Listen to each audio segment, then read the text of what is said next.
Pledge allegiance to the flag of the United States of America and to the republic for which it stands, one nation, under God, indivisible, with liberty and justice for all. Thank you very much. The next thing for the council is to approve tonight's agenda. Any questions or comments on the council? Okay. Any questions or comments from members of the public regarding tonight's city council agenda? All right, seeing none, back to the council, and I will move to approve tonight's agenda. I'll second. And Bryce seconds. All those in favor? Aye. So that passes unanimously. We also have administratively the approval of minutes from the May 6th meeting and the May 12th meeting. Councilors, I'll start with you. Any questions or changes to those minutes? I would just note that I was absent from the first meeting, so I'll have to abstain on the vote for those minutes, but I was present for the second. Okay, I'll call for a vote in two separate votes. I wanted to say thank you to staff for the comprehensiveness of both of those sets of minutes, because those were complicated meetings and it was, outstanding. Really, really nice job. So thank you. Any questions, changes, comments from members of the public on the minutes from May 6th or May 12th? Okay, back to the council. So is there let's see, you were out on which one, Bryce, the 12th? The first one. The first one, the 6th. Okay, so I'll move to approve the minutes for May 6th. Is there a second? I'll second that. And Jack seconds, and then all those in favor. And any abstentions? I abstained because I wasn't there at the meeting. Okay, so Bryce will abstain. And that's for the May 6th minutes. So May 12th minutes, is there a move to approve? I'll move to approve the May 12th minutes. Thank you. I'll second that. Okay, and Jack seconds. All those in favor? Aye. So moved. All right, great. So we have the minutes approved, and with that, we'll move on to council reports. I'll start on my right, I guess. John, do you have anything you'd like to report? Let's see, we didn't have any Redwood Economic Development Council meeting this last one. Got anything for you? Yeah, so earlier this month, with the Redwood Coast Energy Authority, I got to tour the exciting Diablo nuclear power plant in San Luis Obispo. The power plant has been running for the last 43 years, generating clean, carbon-free power to the grid in California. It basically provides 10% of the energy we consume at the state. Currently, the state of California really increased their lease to 2030 because it originally was going to be closed down in 2025. But due to some shortages and some energy demands, the governor decided to increase the lease. So the Redwood Coast Energy Authority, all their board was invited to tour the plants, ask any questions. It was a really fascinating tour. And if any people have any questions for me after, they can definitely reach out. And I'd love to share what I learned. Thanks. Thank you. Bryce, do you have anything you want to report on? Yeah, the last HCOG meeting, we made the finding that there are no unmet transit needs in the county that are reasonable to meet. We approved our overall work plan, and a particular interest to Trinidad is that our final RENA number was approved. So Trinidad will be expected to create 27 new housing units by year 2035. That's our RENA allocation. Something to shoot for. 25, did you say? 27 units by the year 2035. That's all I have on HCOG. Okay, thank you. I just have a quick one. I attended the LAFCO meeting on May 20th. It was mostly administrative in nature. Again, it's that time of year, so we discussed budgets and kind of work plans for the fiscal year. We also discussed the membership selection committee and approved a professional services contract for LAFCO for their executive officer and also their legal counsel services. And that was also my last meeting. So my term is up with LAFCO. That selection committee I just described will be choosing someone else from one of the cities to replace me on the LAFCO board. So that's that. Any questions from the council on anything we just discussed? All right, any questions from or comments from members of the community on the council report outs? Okay. All right, then in that case, we're going to move on to our next item, which is the public safety report. So I'll turn it over to Gabe for that. Sure. What's wrong with this microphone, but I'm gonna speak for a quick second. And I will turn it over to our Lieutenant Holt, who is with us right now. Hopefully he can hear me. Lieutenant Holt, are you on?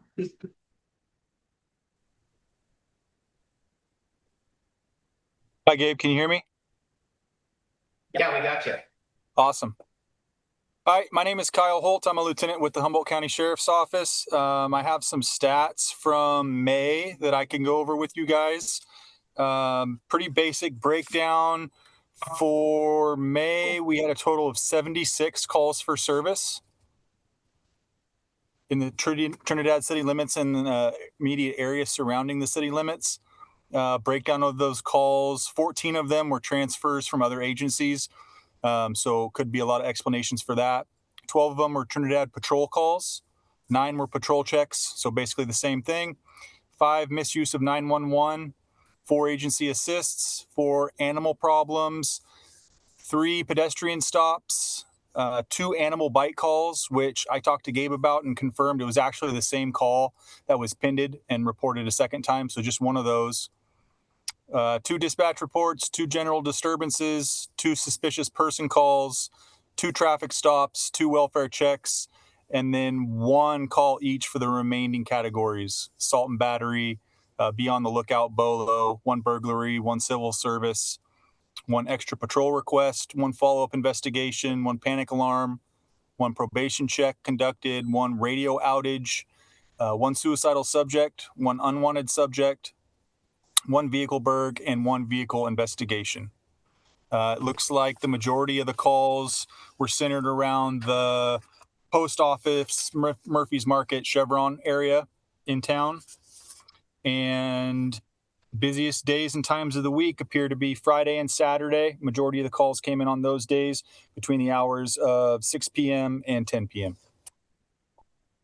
And I know that we had some personnel up at the elementary school today for the school safety event that they had up there. So I think we brought the Bearcat and some personnel up there. So I hope everything went well with that. I haven't received a report yet from our personnel, but they were excited to come up there and see you guys. So far, we've heard that was really well received. So thank you for sending folks up here. And that was a great report. I thought it was really interesting to hear kind of where confirming where the hot spots are, by Murphy's and the post office and so forth. I think we all kind of know that intuitively, but it's great to see the data. And then also that, Friday, Saturday nights, right? Makes total sense. So yeah, really appreciate you guys, tackling that. John had a question. I have one question. I seem to feel that there's been an increase in law enforcement activity in the state park over there by Mill Creek. That's on the north end of town. It's that small state park strip. Do you have any interaction with the state park law enforcement rangers?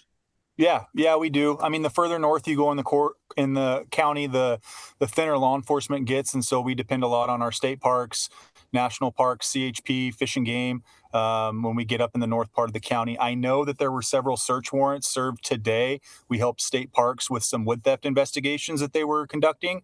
So I don't know for sure if that is associated with anything in the Trinidad area, but we do coordinate and assist them quite a bit. I don't know if it's the nice weather is bringing everybody out to the park and therefore a lot more suspicious activity taking place. But the reason I asked is we live close to the park and we sometimes see what's going on and flashing red lights and state park law enforcement. Those guys are real professionals. I'm really impressed with the way they handle things over there. Yeah, yep. They have great customer service, but they're also willing to dig in and get their hands dirty too when the call requires it. Other questions or comments from the council? Well, Bryce? Keep up the good work. Yeah, Thank you. yeah, thank you. Any questions from members of the public or comments for the lieutenant? All right, I just see, but Gabe does. Yeah, Lieutenant Hull, I did want to echo what Mayor Kelly said about your observations. I know we haven't had a chance to meet face to face since you took over, but your observations are right on. I really appreciate your, just the way you caught those trends. You can see those trends in those stats and even the follow up about the bite incident. I wrote an email about that to Lieutenant Hull, and he got right back to me. So I appreciate those that attention to detail as well. Thank you so much. Yeah, no problem. Thank you, Gabe. All right, is that okay? Thank you very much for joining us. Let's see, our next item is items from the floor. So at this time, members of the public can come to the podium or raise your hand online and speak about things that are not on tonight's agenda. So if there's anything you want to cover go ahead, yes. Thanks for letting me speak. I'm Rodney Owen. I'm Executive Director for Children's Services. We run the Salmonberry Preschool. I was there last month, and I just wanted to kind of come back again, let you guys know, we've been doing a lot of public outreach. We've already raised, I believe, $12,000 as of today. So that's really exciting. Want to thank the community for their willingness to kind of respond to this issue. We are still looking for more children of preschool age, any programs. Yeah, just thank you for considering, the support for our programs and the children of the community. Did you have more registrations yet, or do you know what the status is on that? So right now, I know we have 6 pre-applications come in. 2 of those have followed through and turned in the follow-up paperwork to become certified. So we sent out at the end of May the follow-up document we need. So we're hoping to get those additional 4, and then we have 2 returning kids. So that would put us at 8, size 16 class. We're also exploring some other ways of reducing our operating costs if we're, running at a lower number of children. So, yeah, That's great. As of today, That's good progress. Yeah, and just I did receive a text message today from a member of the public who was encouraging us to consider helping out, and then also mentioned that the community would be willing to help out. So I think there are people out there that looking at this. So anyway, I just want to mention that. So yeah, it's been really great. The feedback we've received for already. Yeah. Okay. All right. Well, thank you all so much. Thanks for being here. Hello, I'm here to talk about Salmonberry as well. I want to say good evening, Mayor Kelly and council members and community members listening. My name is Cecilia Lenarte, and I serve as the site representative for Salmonberry Preschool. I'm excited to be here tonight and grateful to be able to share some encouraging updates about our preschool program. First, I'd like to thank the town council for allowing us the opportunity to speak tonight and for helping raise awareness of challenges and opportunities facing the preschool program. I would also like to thank our incredible community. The outpouring of support over the past week has been overwhelming, to say the least, and deeply appreciated. Since launching our fundraising efforts, we have raised close to $12,000, which is 40% of our fundraising goal of $30,000. This support demonstrates just how much this community values early childhood education and the importance of keeping quality preschool opportunities available for our local families. We're also continuing to focus on our enrollment, which remains a critical part of the program's long-term sustainability. To help with these efforts, North Coast Children's Services will be hosting a community meeting on Thursday, June 11th at 1 p.m. here at Town Hall. They will provide information about the program, answer questions, offer enrollment packets, and assist families who may be interested in enrolling their children. While there is still work ahead of us, the progress made in such a short amount of time gives us hope. The community has shown up in a remarkable way, and we are grateful for every donation, every shared post, every conversation, and every family considering enrollment. As a site representative, I also have the opportunity to serve not only our classroom, but our broader community. If any council members have questions, concerns, or topics you would like me to bring forward to the final North Coast Children's Services policy meeting this Friday, please let me know. I would be honored to represent your voices and perspectives. I'm looking forward to updating everybody at the next council meeting on all of our progress with this program. And on behalf of Salmonberry Preschool, thank you for your support, your encouragement, and your belief in the future of our children. We hope that together we can continue to build momentum and keep this program driving for the families to depend on it. I also have our draft or our letter of for our fundraiser. If you guys want a copy of it with our QR code, that links to our GoFundMe page. And that's what I was going to ask, is if folks want to donate to the cause, then how would they?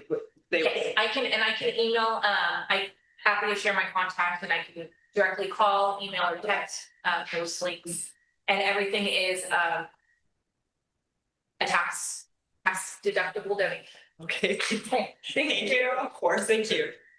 Yes. If I can add quickly, we did send out mailers today to the broader community, so people will receive that in their post office, their postal services with QR code about where to donate.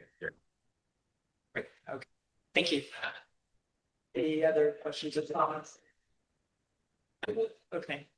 All right. Any other items from the floor? Other items that are not on tonight's agenda? And we will talk about Salmonberry a little bit in the budget, but because it's kind of a separate discussion, I think that's good to put it as items from the floor. Also, so they don't have to wait for us to go through the budget for 2 hours. Okay, I think that's it then for items from the floor. So I'm going to move us along to tonight's consent agenda. So council, any questions on or anything that needs to be pulled from consent? Okay, members of the public, anyone see anything on the consent agenda that you would request us to discuss in more detail? Right, back to the council for a motion then. Although I move approval of the consent agenda. I'll second that. Okay, all those in favor? So moved.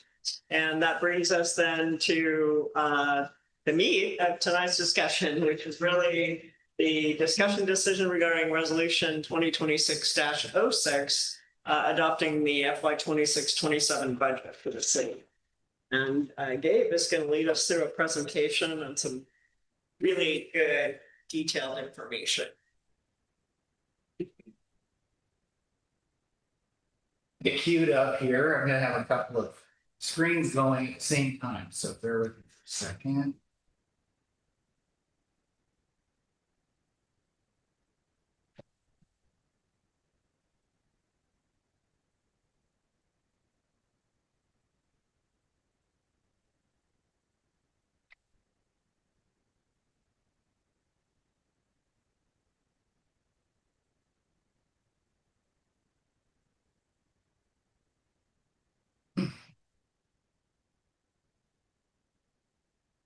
Oh, yeah, move that.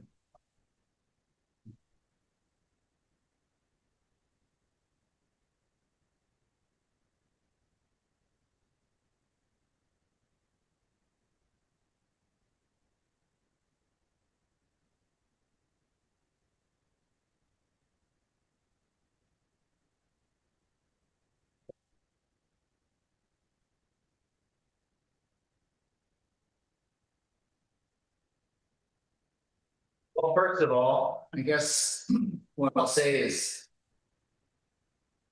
initial disclaimer, which is always fun to go through the numbers of the city, to be able to read the city's story through numbers, to be able to be in a position, given the confidence, by the city to be able to do this project. And it takes a little bit of, you gotta be a fortune teller, you gotta be a historian, you gotta be a little bit of a gambler, and you gotta be really confident with your estimations, especially when you're trying to make projections for the upcoming year. It takes quite a bit of communication with staff, understanding what's happening in the city, but it's also a it's a roadmap, it's a plan, and it can certainly change. So, the proposal that we have tonight, I guess the one thing I can say off the top of my head that caught my attention was this: we finally broke the $1 million mark. This is the first time I think $1 million general fund expense revenues are really close to that, as you may or may not know, and I'll tell you more about that in a minute. But I've always been really, especially in meetings with other city staff, I like the idea of a 6-digit, budget, even though we have multi-million-dollar grants going at times. The general fund budget's always been under $1 million. Usually, if you're not at $1 million mark, a lot of cities just they don't want to talk to you, But we just recently, with this budget, it's anticipated we'll hit $1 million. So anyway, a little bit of the background on our budget structure, just so we can take a step back. I don't want to go too far back, but I definitely, it's always important for anybody listening to understand our budget structure. The city's budget is structured with various revenue sources and expense categories that some of them can be intermingled and some of them cannot. So your special revenues, such as gas tax, your TDA funds, those are street funds, and those can only be used for streets, roads, projects, and some of them can't even be used for labor. They have to be used for materials and construction. Your general fund, which is made out of revenues that are discretionarily spent, such as sales taxes, property taxes, and occupancy taxes. Your general fund revenues are made of those sources, and it's broken down into 4 categories: the administration, public works, police, fire, enterprise funds, integrated waste management. Sorry, there's a typo in there. That's not necessarily an enterprise fund per se. We've moved it, and we've done that with great confidence. Sort of merge those revenues into the general fund casually. They're basically made up of the franchise fees that we receive from Humboldt Sanitation, kickbacks for use of the streets and roads, and to pick up garbage and to have that exclusive right in Trinidad. We have a water fund, as you know, we're going to talk about a little bit tonight. We got a cemetery fund that is generally designed, and we want it to be designed to be able to sustain itself. So we account for those monies separately. And then we have grant funding projects, long range planning, infrastructure projects. Currently, we've only got about 3 of them, I think, in the works. COPS funding is the money that we receive from the federal government to pay for our public safety programs. And at this point, we're making enough money in the COPS grant to cover all of our public safety needs. So the revenue sources, again, the general fund's made up of property tax, sales tax, occupancy tax, rents and franchise fees, fees for services, enterprise funds, ratepayer funded kickbacks to the city of Trinidad in the form of franchise fee. Water, obviously, ratepayer funded, cemetery plots, ratepayer funded, or sales funded.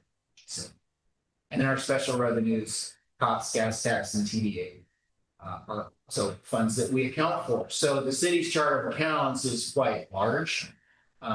There's at least I think 7 or 8 separate funds, some of them with sub-funds, and we keep track of all these separately. You see those in your financial statements every month when you thumb through. If you look at our financials, you'll see the separate accounting for all those funds. But how do you look at the whole city budget with, on a budget, on an individual fund by fund basis? It's sometimes it doesn't paint the picture that you really want to see, which is what is your bottom line. So the revenue sources, for instance, property taxes. Right now, the property tax revenue is the lowest of the three big revenues that we receive. Sales tax and occupancy taxes are in that order, number one and number two, and then property taxes are third revenue source. As you can see, many of the neighboring agencies and cities in this county have sales tax rates that are not below Trinidad's anymore. We used to be the city that had the highest sales tax rate, and that no longer is the case.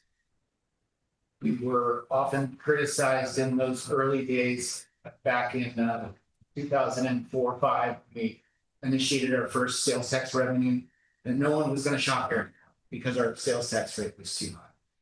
But as you can see, times have changed. This is the anatomy of your sales tax rate in the city of Trinidad. This California sales retail sales rate is 7.25. Then there's a Measure Z add-on, 0.5, a Measure O for roads that was recently adopted by the county, all voters, 1%, and then Trinidad's district rate.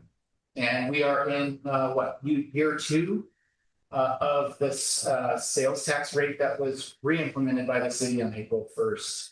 Actually, in November 2024 general election, but it was re-initiated following that election on April 1st. So we're in 1 year, a little over a year in a 4-year. And usually within that 1 to 2 years, you can budget confidently, but once you get to the second and third year, you just don't know. So it's very difficult to make predictions until your voters get that interest in that.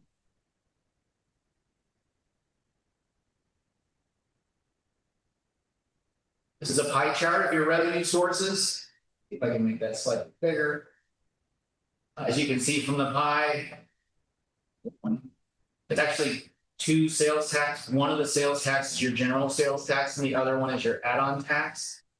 So as you can see, they make up at least half of the pie of the city's revenues. Property taxes is just behind the occupancy tax rate. And I think this slide is from last year, and this occupancy taxes have gone up in terms of just through the prices of overnight stays. So the revenue has actually increased. It's probably more like 20% and 14% relative to property tax.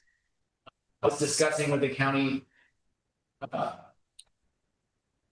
auditor's office today. I wanted to understand the anatomy of property tax and how that works. And it's pretty mind-boggling to me how little property tax the city receives in revenue from each individual property. It's very small. Very, very small.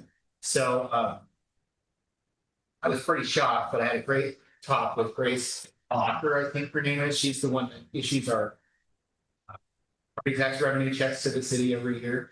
So, imagine $1 million home, 1% of that.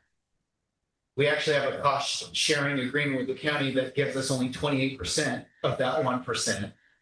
And then there's also I forgot the acronym, but it's a statewide school program that then receives another 30% of that 28% of the 1%. So I think I calculated it's possible that the city, for a home valued at approximately assessed, not real estate value, but assessed value, could potentially, maybe the city would receive less than $1,000 a year.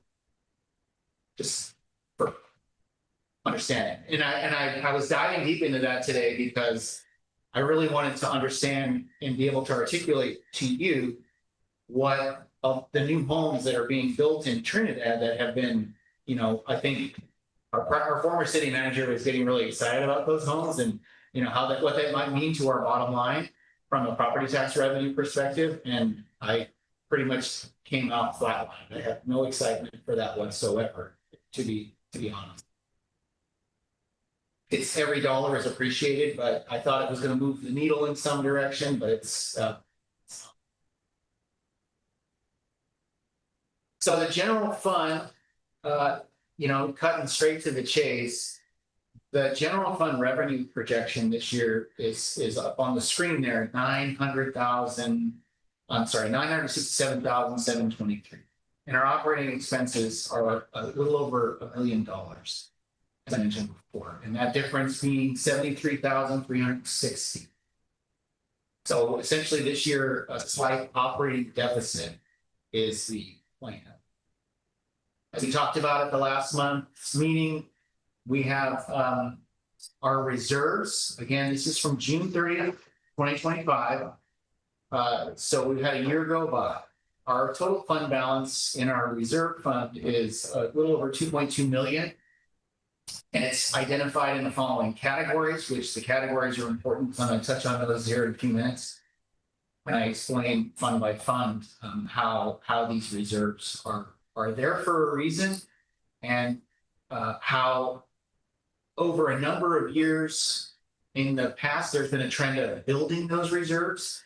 And these reserves were built based on some conservative revenue projections that came out slightly ahead, but also some underspending, some missed targets in terms of the things that we wanted to do for ourselves as a city that we didn't have either the bandwidth, staffing, or whatnot to do. So that fund continued to build, and it built to, let's see, to what I'm anticipating this year. So the general fund reserves balance as of June 30, 2026, again, at the top, I've got 2.24 million in reserves.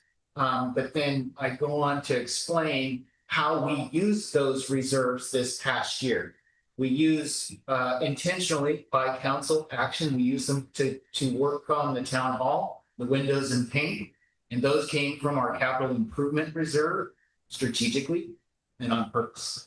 We also used $18,800 for our CSA fire planning study, and that came from the fire department capital reserve, which currently has about $50,400. So those reserve expenses were used for the purposes they were intended. It wasn't a surprise. The one that was a bit of a surprise is the lawsuit trial costs. Of course, I do believe that we have a very good city attorney whose rates are very reasonable, and I look at all the invoices and I'm just shocked at how much time these things take to suss out. And I know this was not a surprise when we were anticipating this trial to begin, but I thought it was really important to understand because a year ago when we did the budget, we did not expect that trial. Well, I think we knew it was pending, we just didn't know it was going to happen. So when we look at our budget reserves from this past year, it wasn't anticipated that we would spend at least $70,000 on this trial in the last, several months. And that didn't account for the city engineer's time, which wasn't a whole lot, but it's a very high rate. And then all of our time, my time, staff time dedicated. So I estimated about $30,000 that would be coming from the unassigned fund balance. Again, if you go back to this chart, you'll see down here the unassigned fund balance. And I'm saying approximately 30,000 because of the extra overage that went unanticipated when we did the budget for the city attorney and the city planner. We did not anticipate the trial, and the amount remaining we're going to pull approximately $30,000 from the unassigned reserve. So ending fiscal year June 30th, 2026, without having the audited fund balances that we're still waiting for, I'm anticipating use of a total of all three of these figures and a $2,052,932 balance to remain. And again, these will all be verified when we do our audit. I think we talked about this last year, but general fund reserves generally, want to cover at least a year or two. So if our revenues per year are about $1 million now, and that's 2 years worth of reserve, right? If we had no money. Well, rule of thumb, Yeah, is typically a 6 months of your operating expenses is a healthy reserve. So yeah, as you so can this is see, 4 times that, so that's good. Good job, yeah. yeah, and that's taken years to build, but it also was a lot of good decision making by councils prior.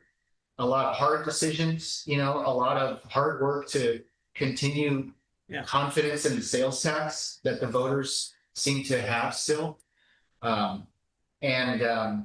Yeah, despite some of the losses in our other special revenue funds, the general fund still remains very healthy. So again, talking a little bit about the general fund divisions, there are admin, which we refer to as 201. It covers the majority of the portion of the city manager, city assistant city manager clerk, administrative support salaries. It also covers a majority of the contract planner, building official, and your city attorney fees. The only time city planner or any other contract consultants' fees are not covered in admin. They're used for very specific projects, and they would be covered under that same line item or category in a different fund. The costs in admin budget goes, so when you're looking at Fund 201, if you review our financial statements on a regular basis, you'll see that those costs are the costs that we consider keeping the lights on for our public buildings. It covers public utilities, office supplies, municipal code revisions, website hosting, tech support, and a wide variety of staffing primarily comes from that fund. We're anticipating a 5% budget increase in the general fund admin, which approximately looks like about 35,813. Last year, I looked at the numbers that we had. It was, I think, 3.5 or almost 4%. So this is kind of general when we're looking at cost of living increases and wages and so on and so forth. And the same goes for wages, health insurance benefits, and general insurances. Again, the $26,289 is a 5% increase figure within that $35,000 budget increase. And I've made a note here because I'm going to keep coming back to this. This includes the fully funded contract city manager position that we currently are not have full, right? So the numbers that you're seeing tonight assume that position remains full or becomes full at some point in time. And it's a conservative strategy. Nobody's making any assumptions that there will or there won't be. We are budgeting it because that is our program, right? So $120,000 is that number. So I'm going to refer to that a couple of times here, just as sort of a reminder of how that position plays into these funds as we discuss the health of each one of these. So police 301, cops 303, those two funds. General fund police 301 is the discretionary fund, and in the past it was used to account for monies that were spent on public safety when the cops funding didn't cover it all. And until the sheriff's office reassessed the way in which they calculate the contract fees for their contract cities, Blue Lake and City of Trinidad, we were using general fund monies, sometimes up to $100,000 additional dollars to cover our public safety needs, which at that time was not public Pacific Coast Security, it was just the sheriff. So we were spending upwards to $250,000 to $300,000 a year on public safety. So we are currently in a very good position with our public safety team, and we are not using 301 and putting discretionary general fund money into that fund. Partially about 13,000 is used to cover the contract city manager fee, our costs. So at this point, you'll see that in that fund. But all in all, 303 cost funding coming from the federal government trickles down through the county into the states and cities' hands, covers all of our public safety needs, to the tune of about 18,917 in reserve. So we're saving that money even after our expenses. And we're building that for a second year. So we'll have continued reserves in the event we have a surprise increase from the county because they're having budget shortfalls and whatnot. So we're in a good space from a public safety perspective. And I don't know about you, but I hear quite a few comments on a regular basis about how the town feels very, very comfortable with our public safety program. Fire department, 401 covers the honorarium for our fire volunteer chief and assistant chief. And the plan for this year with fire is basically a status quo budget. That fund is where we embed our CERT expenses and our CERT public safety team funding needs, which I'll touch on those here in a bit. But I think this year we're in a good place. The budget from this current year looks a little exploded. And that's because we did use $18,800 from the capital reserves. We put that into fire to be able to fund the CSA 4 fire planning setup that we're currently partnering with LAFCO hosting and the city, let's see, Rancheria, West Haven Community Services District, I think Fort may be a part of in California.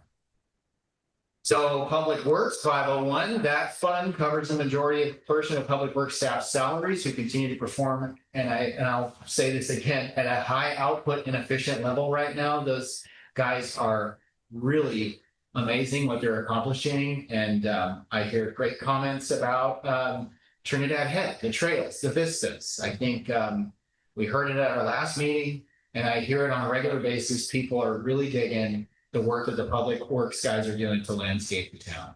And that's a big part of it. I mean, most of the time I see those guys from, I guess you could say, starting in March until September, they're usually covered in grass and dirt.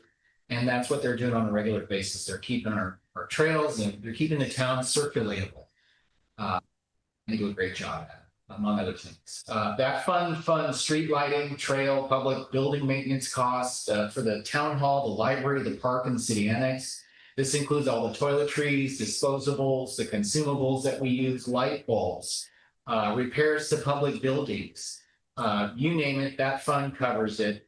It's a flat budget anticipated this year, no grant funded payroll, which is kind of an important thing to note. This is going to be a year where, as you can see, as you'll see from our grant list, in years prior, we've had quite a bit of grant payroll allocation. We've talked a little bit about how this works for the city's advantage before, where we get these big capital improvement grants, and they help us pay for our staff time in various different capacities, whether it's physical work or if it's number crunching, grant administration. This is going to be a year where we do not have a lot of that grant payroll influx. And when that happens, you know, you got to brace for it, because those are also times where, like, for instance, we're advertising now for our grant coordinator position. So when that grant coordinator position comes on, we'll be really utilizing that position to look for new opportunities out there based on your priorities. So even though we don't have our hands full like we had for the last 2 years with the tank and pipe and intertype project, maybe not a lot of bandwidth to look for playground opportunities and equipment, we may now be able to do that. That is following your priority list and looking for ways we can help preserve the city's general fund by using grant programs to fund our so again, no big exciting budget changes to the Public Works Fund this year.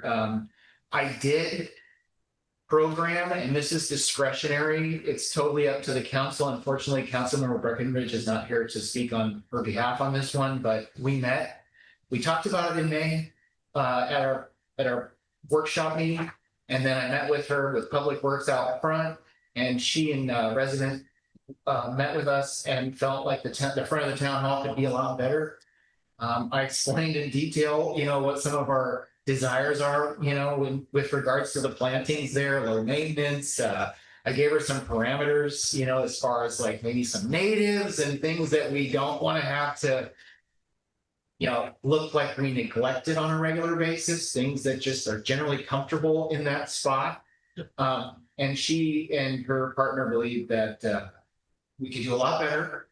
So I asked her, what she thought she might need, and she threw a number at me of about $3,500. I think it involved nuking everything that's there, and then bringing in some planter type, maybe some of those livestock troughs, and then doing something exciting with maybe even moving water through a hose system that can sprinkle it for a while to get it started. So I said the best I could do is offer that as an opportunity for her and you to decide if that's what you want tonight. So it's been programmed into the budget, and upon approval of the budget, without any further discussion about this item, it would be essentially support by council. But it's totally your call. We can get to that in a minute too. So reserve funding is going to cover any additional capital improvement expenses that are desired. And again, those are going to be projects that you've heard, probably Civic Club room improvements. And we'll talk about your desires. I think I'd like to know if that's something that you would like us to bring back and like us to coordinate, or maybe that just involves from different discussions with other community groups. But those expenditures have not been programmed in this budget on purpose. Those will be done on an a la carte basis. I think there was a lot of deferred maintenance is the problem that we've had, right? So we had to do the painting and replace all the windows. It was very expensive last year. And I don't know what the right price is for landscaping. I get the inexpensive plants. So, that seems like, hopefully they can come in a little under that, but in terms of the Civic Club room and just, sprucing up the interior now, I still think that's a good priority for us. I don't know how the rest of the council feels, but, this is just such a kind of a show place when people come to Trinidad. We do a lot of events in here, and, we haven't been able to do the floors. We haven't been able to do, kind of make it more acoustically pleasant for bands. And there are just some things like that. And the kitchen probably is overdue for an overhaul. So unfortunately, there's just been a lot of deferred maintenance. So we probably don't want to do it all at once because it's too much expenditure. But I don't know how you guys feel about work on the town hall, or if you have thoughts about that. Well, of course we do. Certainly, yeah. Being as how there, if assuming there is enough money to keep it in decent condition, we should continue to attempt to do that, to the extent we can. So, reasonably frugal with it, but yeah, certainly have no objections. We are in the enviable position of having significant reserves. So we're in better shape than a lot of public agencies that I've heard about. So yeah, that's my feelings about that. So is Katie volunteering to be the lead on that? Well, after looking at her yard, that should be in Sunset Magazine. I agree. Her standards are pretty high. Yeah, exactly. So I think we can't go wrong with that. Yeah, she is. She volunteered. Public Works is going to offer some of the heavy haul because, like I said, she wants to just absolutely start over. And there's some things that are rooted in those openings that are rooted into the ground pretty well there. So the Public Works Department is going to do some of the heavy lifting to get rid of the material, and then she's going to help lead from that point. Yeah, I was a little bit.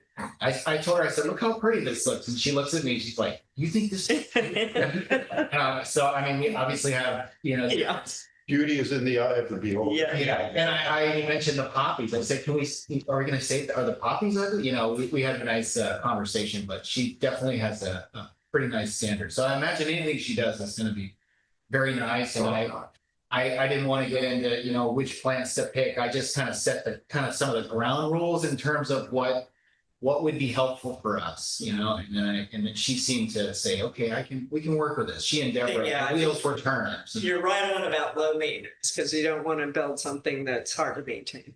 Or it only looks good for a couple of weeks out of the year. Yeah. Right. And then, or it makes us look like we're neglecting it, because right now you just turn an eye and then everything's there and it's in full and it's growing. It might not be looking super intentional, but nobody's saying, hey, you guys are neglecting this. You know, the only time that happens is when it's growing out into the sidewalk so far that you can't pass.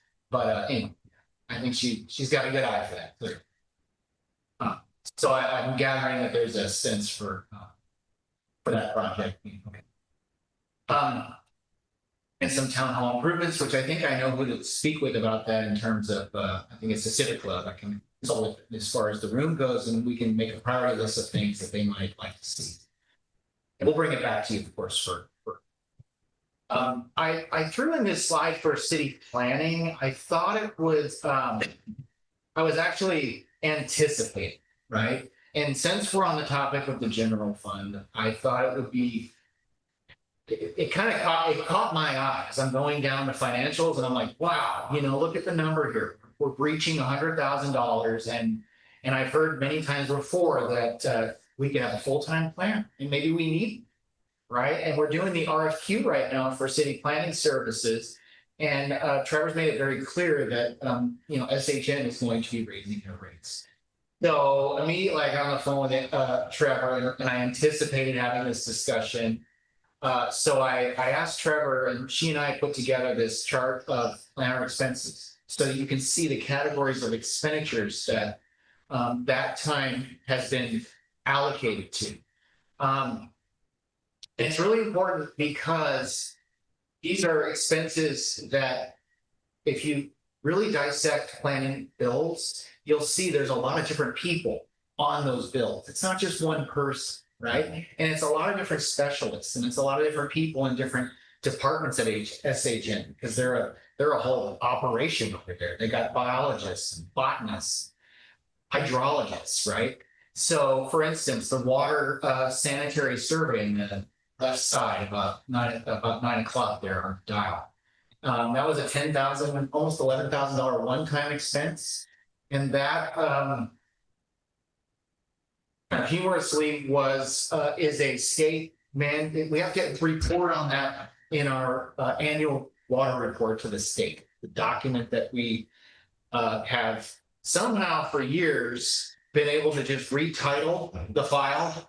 And it was a letter or a memo from the city engineer that I think one of the operators 5, 6, 7, 8 years ago, 9 years ago decided, hey, if I just put a file title watershed sanitary survey, which it was pretty accurate, submit it to the state and we do our annual report every year, who knows? They're probably not looking at it. Well, they didn't look at it, you know, and it didn't even catch our attention until we started having consultants help us with our reports when we lost our operator.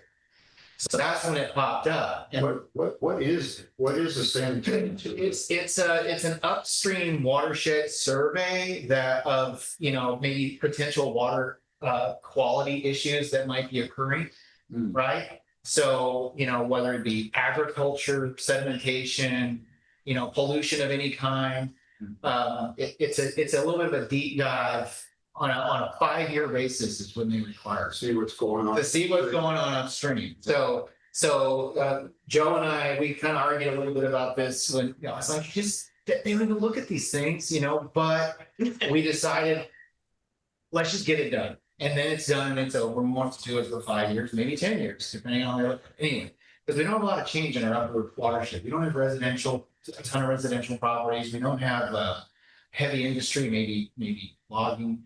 But anyway, we did it. It was a $11,000 expense nearly, but that showed up in the planner expenses and it could skew, you know, one's analysis of that particular fund. So I thought this chart here was really helpful because, you know, permits, for instance, $30,900. Those are recoverable and they are 100% recoverable. So that's not in the planner pie, so to speak. It's money that goes in and goes out. You see housing. Housing is a big anchor on this last year's work that our city planner did, $21,181 for.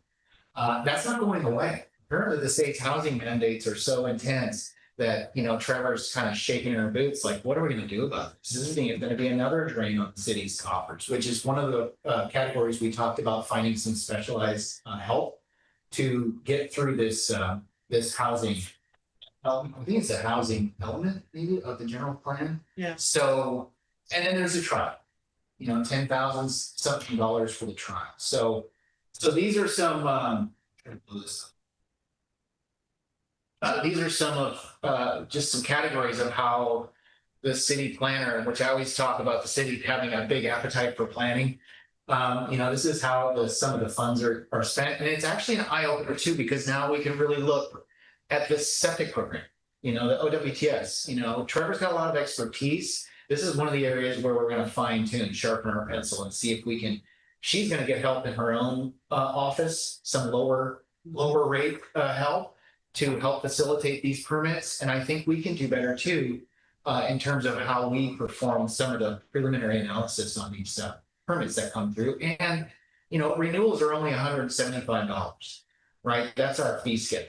And when we did our fee schedule update, I don't know, 2 years ago, 3 years ago for septic, there was a general understanding and approval of the council at the time saying, we know this is going to be a subsidized program. We can't expect everybody every 1, 2, 3, 4, 5 years to fork over the costs that it takes sometimes to analyze their program.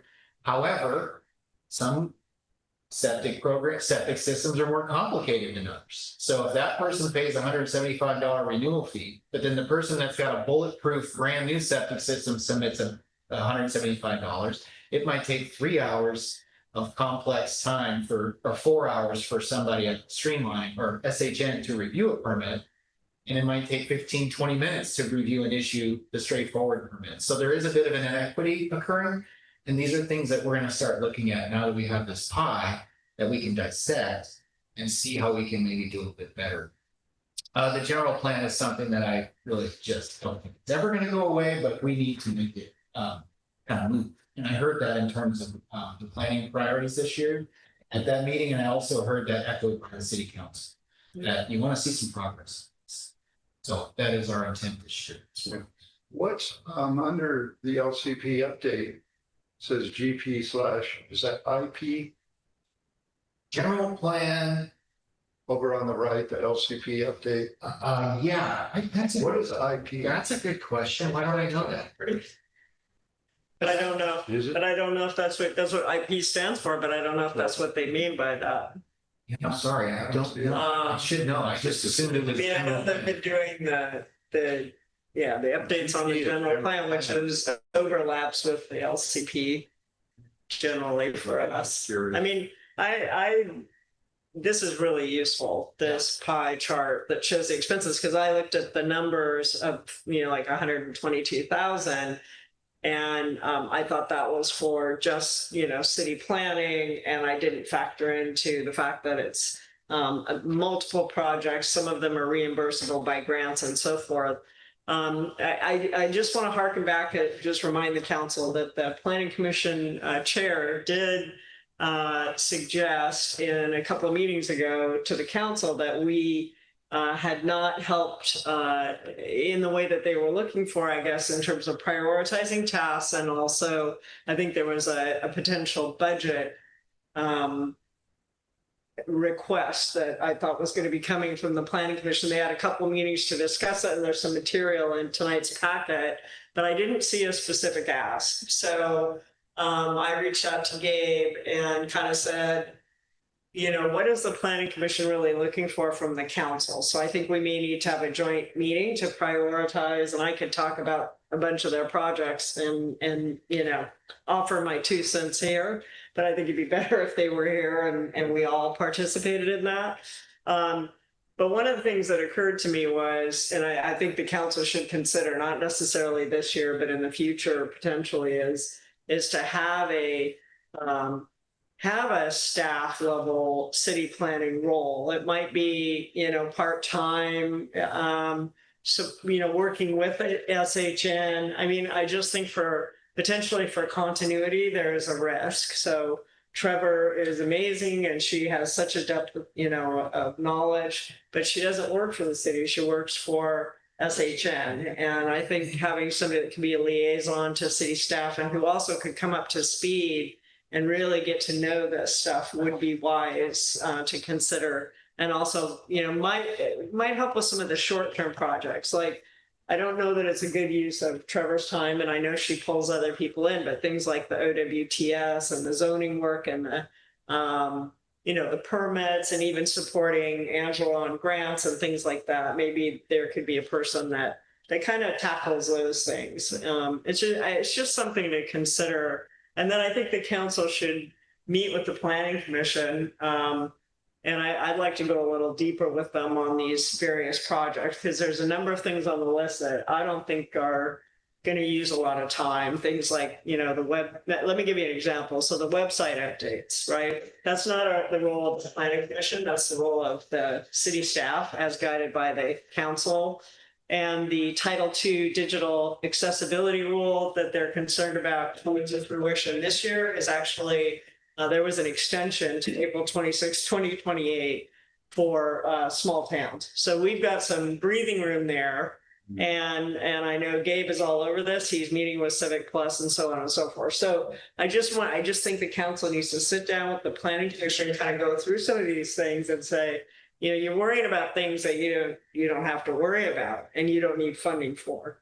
But these things over here, like the general plan, it is very expensive, in this, 3 years I was on the planning commission and then they were working on it for 7 years before. Just think about the tens of thousands per year over the course of 10 or 20 years. So we've got to bring that to closure. Yeah. So, yeah. Fortunately, most of the expense of that is grant funded to the city.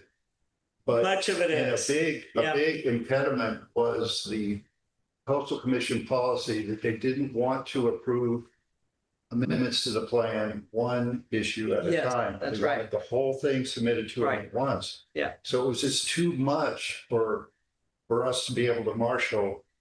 And now apparently they're much more amenable to considering one element at a time. Yeah, bit by bit. Bit And by bit. that's really helpful. So Yeah. hopefully that will be a game changer.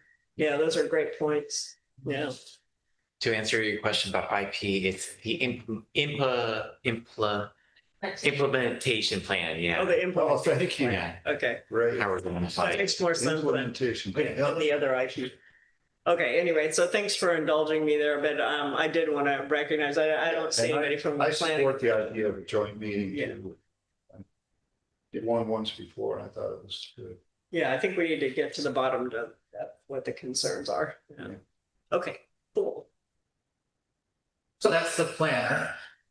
I thought that was, since it's one of the bigger expenses in our general fund admin budget, it stuck out. And I think we need to talk. One last comment. Go for it. Be sure that the request for proposals or whatever is cast with a wide net. Yeah. To every possible entity or person that might be interested in working for the city. So we get the most advantage of it. So, moving on. Staff organizational chart. This is what we're planning for. You can see that the city manager 0.75 full-time equivalent position is still in this budget. So we're operating with a budget with this structure in mind. Clerk, assistant city manager, myself there, special projects manager, grant administrator. We are recruiting. We opened the job, I believe it was about June 1st, and it's currently out in the ether being advertised, and I believe it closes June 19th. And we are hopeful that sometime in mid-July, we'll be possibly having interviews and we will get going on that position that has been vacant since it was decided we needed that position filled over a year ago. So that'll be exciting. So we got that position included in the budget. The admin assistant total 4.75 full-time equivalent is the is the number that we use, but remember from a budgeting perspective, each one of these positions, even though we are each one equivalent full-time, our salaries are all divided amongst a lot of different funds. So from a fund perspective, the general fund itself, 2.67 full-time funded employees by this department, essentially the admin department, which is again made up of all the discretionary funds, sales tax, property taxes. So 2.67 funded by this department. And Public Works, we've got the maintenance supervisor, Kyle Shipman at 0.8, treatment op 1, Derek, or 2 and 2, Shadle and Brown, 1.8 coming from Public Works, but the equivalent there is, I think I lost Carl out here somewhere, but 2.48 full-time equivalent funded because I think the city manager is also funded. When I have that number next to it, 2.84 full-time funded. Other salaries of other staff members, not just Public Works, are covered by the Public Works Fund. Our organizational chart for the water department continued. We currently, this is exciting. I'll tell you a little story about what happened last week if you don't already know. So our chief plan operator, currently a consultant being paid $4,000 a month. I'm anticipating a transitional 2-3 months from now. So Carl Anders, our current tested T3 operator, who I was at a craft baseball game, and Carl and I were sitting there about 2.5 years ago. I had a pair of St. Louis Cardinals socks on. I'm a fan. And Carl pulled over next to the bleachers next to me, and we started talking. And he's like, "You're a Cardinals fan?" He's like, "Me too." Next thing you know, we're talking about life and the change in fishing, because he was a commercial fisherman. I know him for years. And he's like, "Man, I haven't seen you in a long time." So we're sitting there at the Craft ballpark talking baseball. And he asked me about the city of Trinidad. He heard that there's people that are needed in the water fund, the water department. And I said, "Let's get your application and let's go." I know that he lives in town here or just outside the city limits. I know he was a commercial fisherman, and I know he was having a hard time with that. He's a tall guy. He had some back issues. He says, "Man, I can't be working in commercial fishing anymore." I said, "Hey, come apply for a job. Take the test. You're a water guy. You're a fisheries guy. You can do this." Lo and behold, he's working for the city. We hired him as one of our bench guys soon after that, as soon as he passed his first test. Long story short, he's made it through the system. He's tested up on T2, distribution 2. He passed his T3 test. A month ago, after he passed his T3 test, he submitted his letter to the state to get his license. He was so excited. The state said, "Not so fast. You owe us another 1,800 hours. The 1,800 that you put in was good, but we want another 1,800 in experience." So that kind of killed the buzz. Next thing you know, he writes a letter that says, "Hey, no, this is crazy. I've been working here." Yes. Yeah. So the state guy wrote a letter back to him and said, "Hey, okay, fine. 750. We want half." So as of last week, we were budgeting for him to be T3 tested, T2 licensed for the next 6 months. I had that meeting with you, Cheryl and Bryce, on Tuesday. I walk into the office after that meeting and Carl's got the laminator out. And I'm like, "What are you laminating?" I said, "I'm laminating my teeth, my license." And I said, "Well, how'd that happen?" He goes, "I just came from the post office. It was sitting in there." So here we go. He's got his license. So lo and behold, the state granted him his license because of the protest letter that he wrote saying, "Hey, I have a degree in fisheries biology, and why not?" Yeah, good for him for challenging it. You wait a minute and, things change. So for a whole month, I was planning for the next 6 months at least with our contract operator, who, by the way, has said that he's got to leave us in a couple of months because he thinks he's going to get a job as an assistant manager as the deal sprout. So this was fun. So anyway, long story short, we finally have our in-house T3 out. Oh, that's Yeah, I great. noticed that in your report. Oh, you saw that? Yeah. I mean, it's kind of crazy how things work. Other licensed operators that are T2, D2 certified, and Derek is expected to take his test in. So Yeah, great job. really exciting. Great job recruiting and building the bench. Right now, we did it, and it's really exciting. And he just was doing his thing. I'm like, what are you laminating? And he's like, my license. Maybe, But he's I only came straight here from the post office. maybe there's a, half time.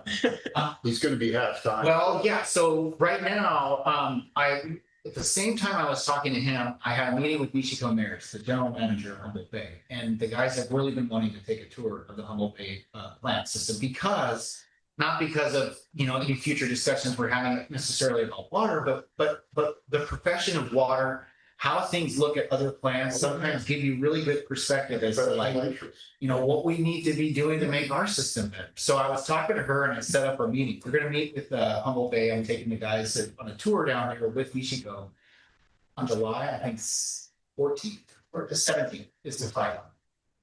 At 9 a.m. we're gonna go tour the Essex plant and then we're gonna tour their facilities. nice. So one of the things I talked to her about before I found out Carl had his license was what can we do to work with you guys to network so we can, because we might be losing our contract operator. And she's like, mutual aid, we'll help you whatever you need, so that was part of our conversation. We're gonna be taking the tour. But Carl, I believe he's tested up, he's licensed. The state says go for it. He's our guy. But we do I have had some conversations with him, and there are some things that he doesn't have a lot of experience. For instance, if we have an emergency, what happens next? He's gonna be relying on me and other, we're gonna be looking to get help from our friends at Humboldt Bay and the other people that we've worked with in the past, Or do some pre-incident planning. Exactly. What are we gonna do if this happens? Let's have a plan. Sure. So I want to help these guys who are young, up and coming T3 operators build a network so that they can make phone calls. Anytime something happens, then these operators will respond and help us out at a low cost because our water fund is off the ICU, but in transitional care. So Limpid well. So anyway, this breakdown above 1.7 full-time employees, 2.75 department funded. The number 2.75 department funded is really interesting because it tells me that if we would need 2.75 full-time employees to run everything top to bottom of the tree, right? That's administrative, that's billing, that's running the plant and having somebody there in the evenings. But in all reality, that's not the case. You need redundancy, you need backup. So the numbers that you see in this column, 0.5, 0.2, 0.5, that's how they're funded, not how their employment is with the city, right? They're funded 0.5 of for instance. I see, okay. Yep, 0.5 of 1. So he's half-time. Kyle, supervisor, 0.2 of his salary, he's a full-time employee, is funded by the water fund. So these are numbers that are based on studies that we do, time studies, to understand how much and where they put their time. Yeah. And it was very important that we got these numbers straight when we were running on fumes with the water fund. So we really refine these numbers and we try to do it at least once a year. Seasonally if possible, because the seasons change. One season you're working more on water and less in public works and then vice versa. So the proposed staff for fiscal year 2020 8.18 employees, 9 employees total, including the contract CM. And the estimated payroll projection is 866,628. Only 42,533 is going to be covered by grants, and years prior it's quite a bit more, but this is going to be one of those bridge years potentially, depending on what kind of work and what kind of grants come down the pipeline. There's a lot of money in climate resiliency.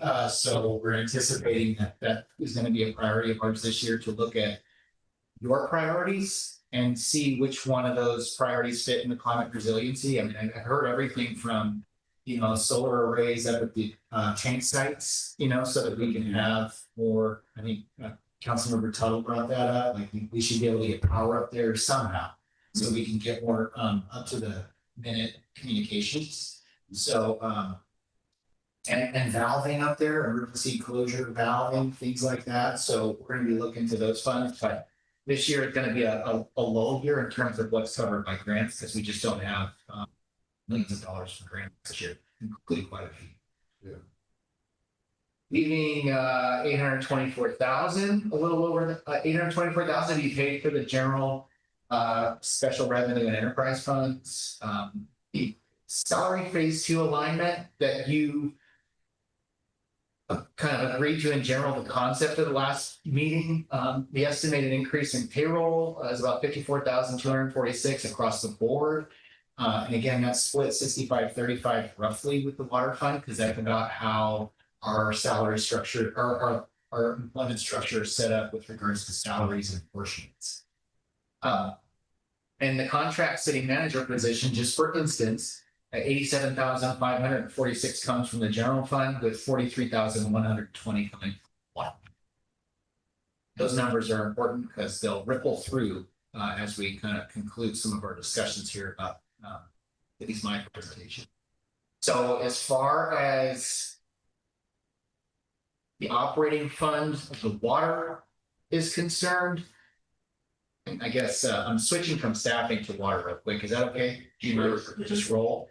Okay. So the water fund, 10% increase, rate increase every July. That's what our 5-year rate study proposed. And this will bring our base rate up to about $80. The water sales revenue is anticipated at about 463,000 this year. And some of the other categories of monies received in that fund, interest, penalties, and so on and so forth, $23,000. Most of that's interest earned by the fund that is currently being kept in our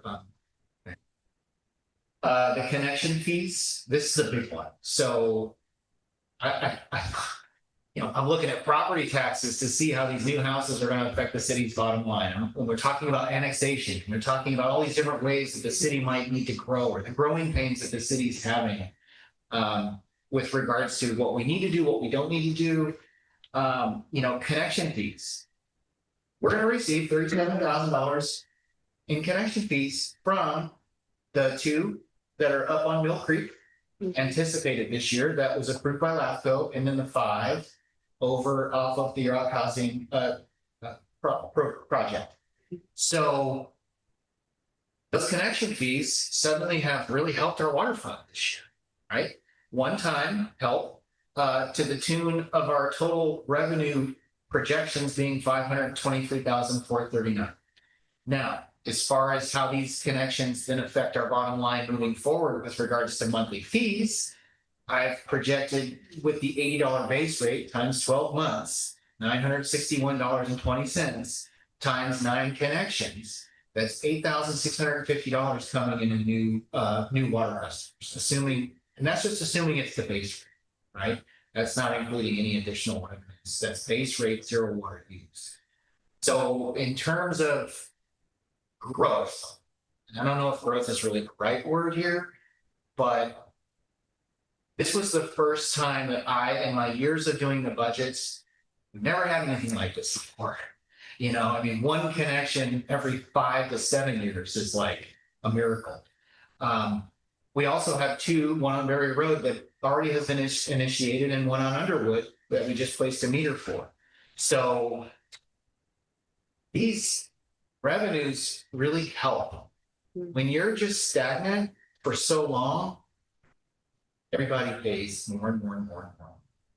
So although the $37,500 is a 1-year shot infusion, it does very much help the city in terms of how it moves through the series of the 5-year rate projections, where every year 10% on top of 10% on top of 10%, right? So what this tells us, and first of all, I'll talk about the expenses relative to those revenues, which the $523,000 number does not include the $86,50, does not include the expected revenue, because we can't say exactly when those are going to come online, but we know they're going to happen this year. We are projecting a 22% decrease in water expenses this year, which is part of the sharpening of the pencil when we improved our rates. We're decreasing our dependency on the contract operator now suddenly in this transition. Hopefully everything goes really well with Mr. Anderson in his discussions with the city. But so the net gain, 34,267.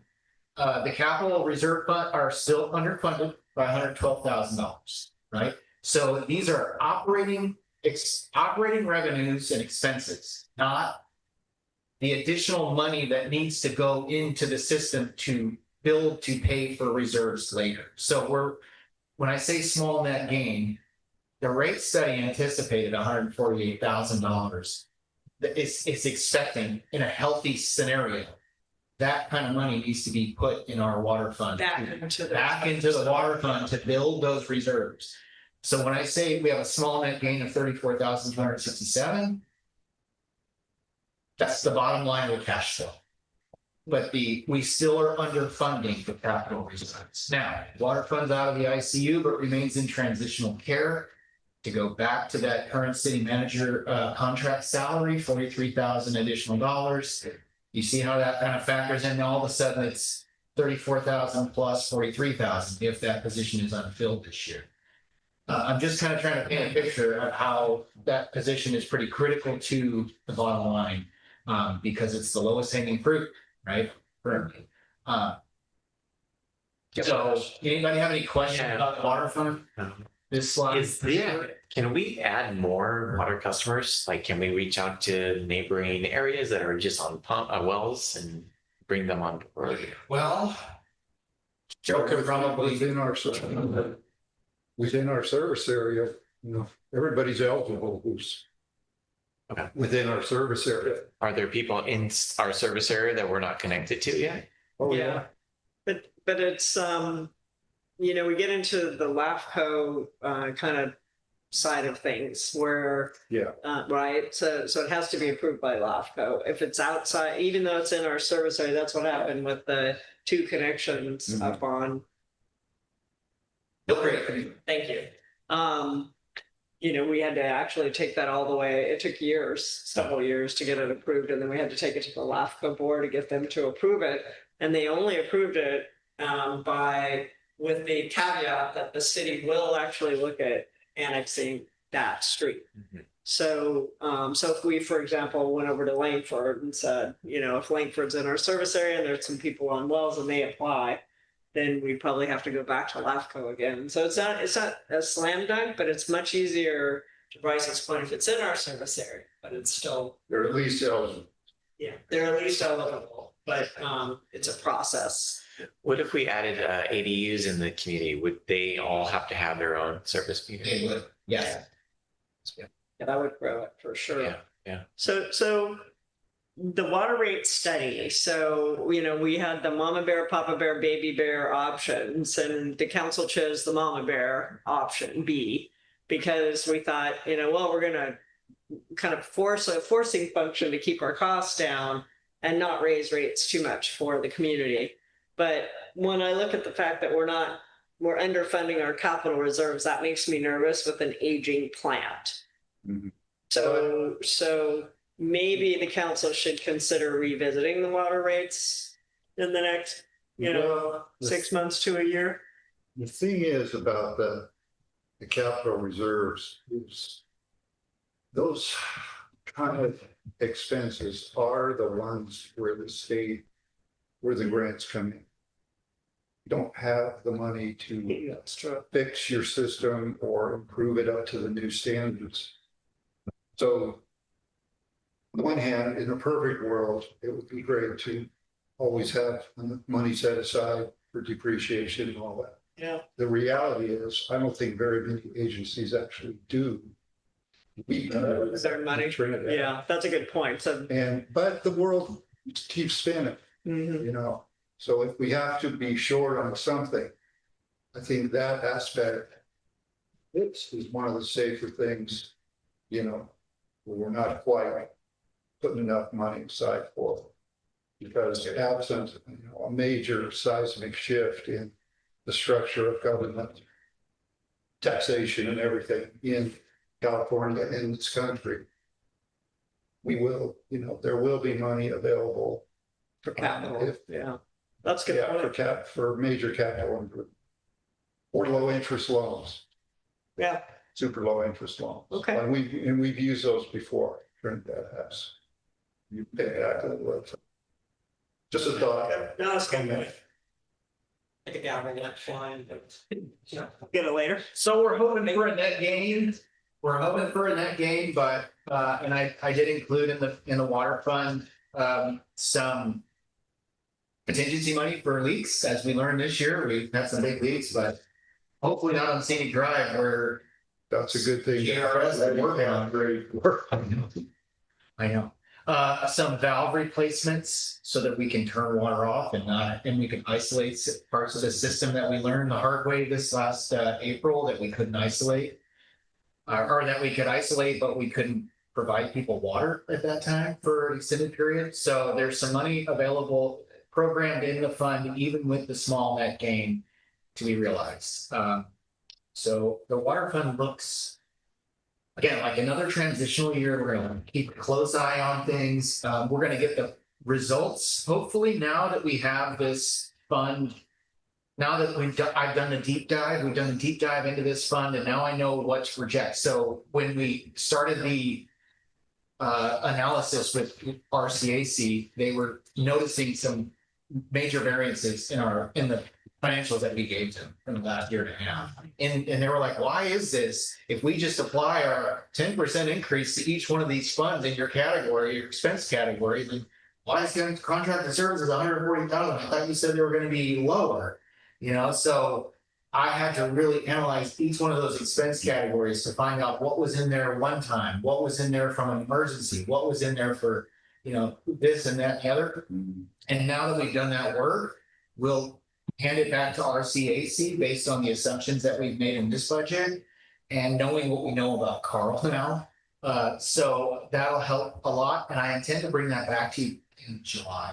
And they can get their work done. If that month works, if we have our meeting, then I'd like to return with that information because that does project out through the rate study duration, 5 years. So the next 3 years will be projected and we'll be able to have hopefully a clear picture of what that looks like.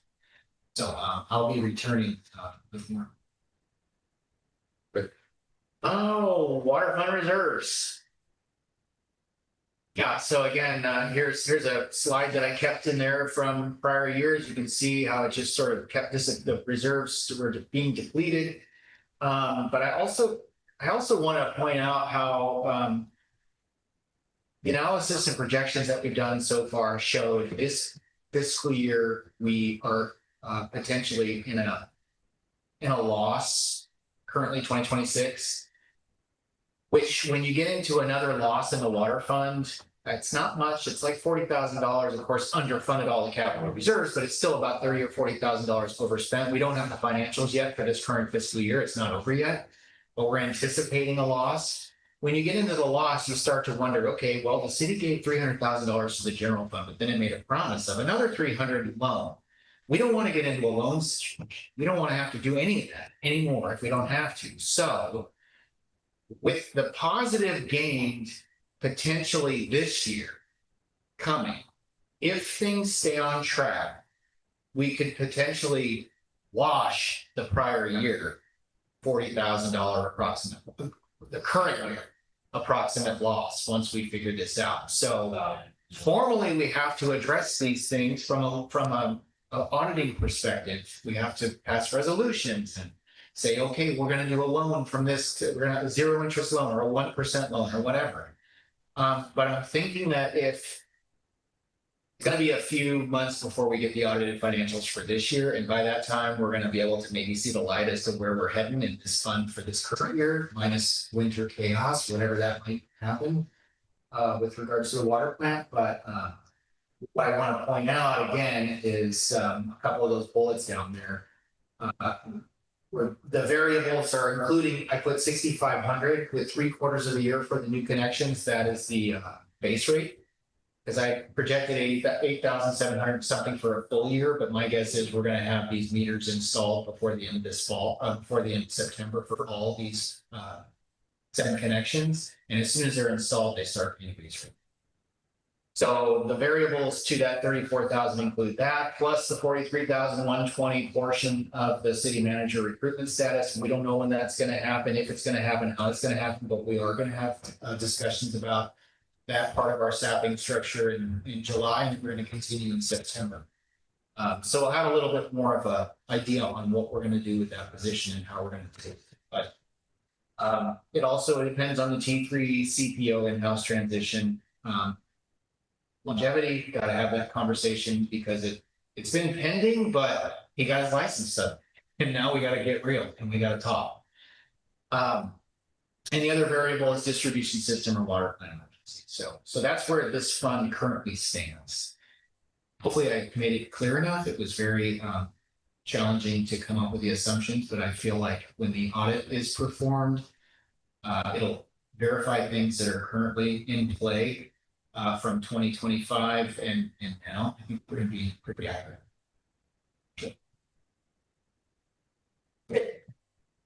Speeding right along, goals and highlights for the water fund, transitioning to T3, continue training and retaining our in-house licensed operator, learning every day, continue and conclude the rate analysis and a plan for a possible three-year follow-up rate study. Replace valves, prepare for short-term emergencies, plan and support long-range projects such as radio read meters and the TA comparative analysis grant. We are meeting, staff is going to meet with a specialist at GHD that has helped communities transition to radio read meters, so smart meters. We're going to meet with, I think it's later this month. Yeah. But that's one thing I thought we would could do better because all the meters are our cash registers. And if you if you just look at Google and you search, water meter replacements, you'll see that, they should be replaced a lot more frequent than ours are, refreshed because they're your cash registers. And we're overdue. We're overdue. So, those are some of the goals and highlights. And again, this is a presentation. A lot of this stuff is included in the narrative documents that are included in the budget. And those narratives, again, set the stage for us to continue to refer back to throughout the year to make sure that what you're approving tonight, whatever those priorities are executed. Grants in progress. You can't read this slide, but it's in the packet. It's the LCP Coastal Commission. This is kind of a drought year for grants for a change. It's kind of nice. We needed a little break to do some housekeeping. I don't know if Angela, he's nodding her head. And also it's exciting because we get to look at new stuff, and I don't mean, just unnecessary grants, but following your priorities. Hunting down grant programs that match those priorities, not our priorities per se, but we've heard from the community in the past. I've heard many times, we don't need to get a grant just for a grant's sake. It's not something that we really are in the business of doing to support jobs. We're in the business of supporting our council. So the LCP grant update, the calorie cycle, 13, I think that's edible food waste. Is that what that is? Edible food waste grant, and then the other one is the STIP and Main Street repavement project. Those are all, that one's about ready to kick off here in a couple of weeks. I don't know if this is a good place to ask. I should have asked before, I guess, but the culvert on Scenic, where is that going? So the culvert on Scenic, if I'm not mistaken, is over off of the driveway coming off of the White House, the pizza, Hetty's Pizza. When you're exiting the shopping center from that area, from that onto Scenic, from that point, there's a culvert under the road there, under the driveway on Scenic city property that's completely smashed because cars have cut in that corner so many times. It's only a small, Pardon, baby? but it's Oh. Okay. That's run over. it's run over and it's been smashed for a while and it's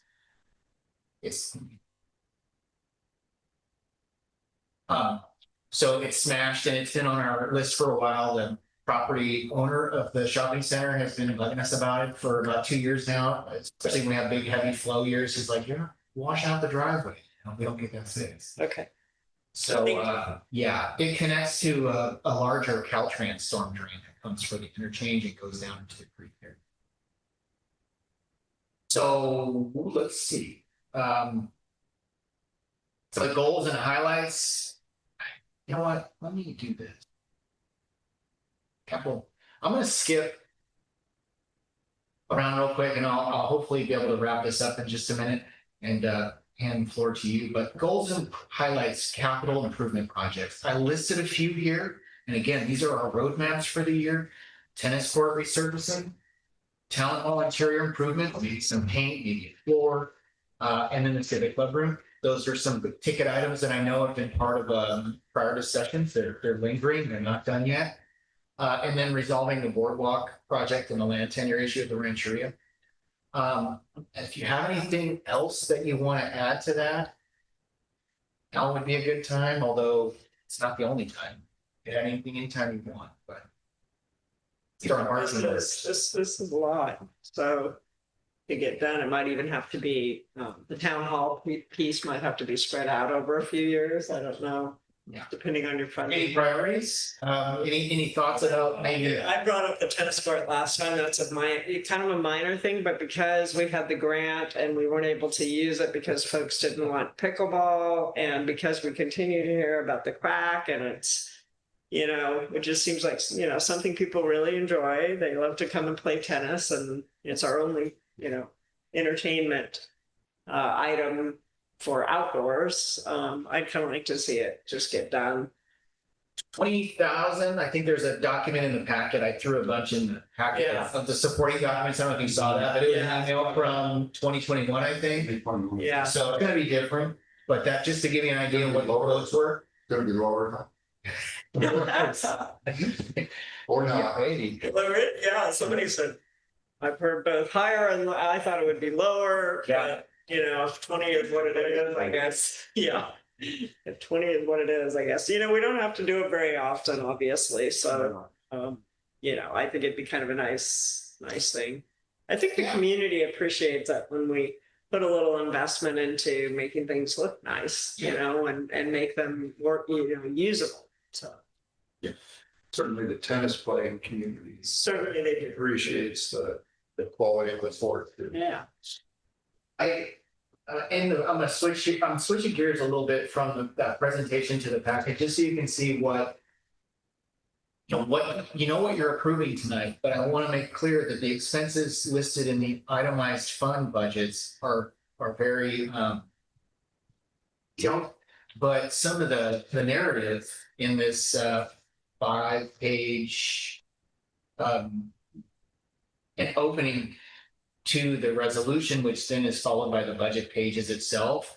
Like a lot of our marching orders are embedded in there. Everything we just discussed, stuff that you've shaped our minds with in terms of how we've gone about our business, learned from our emergencies, are in that document to help us kind of drive and steer this year in terms of being able to come back every couple of months and make sure that we're checking the box. So if there's anything else you think would be important that we missed, now would be a good time. And also this document right here, this budget summary, and I'm going to put it up on the screen.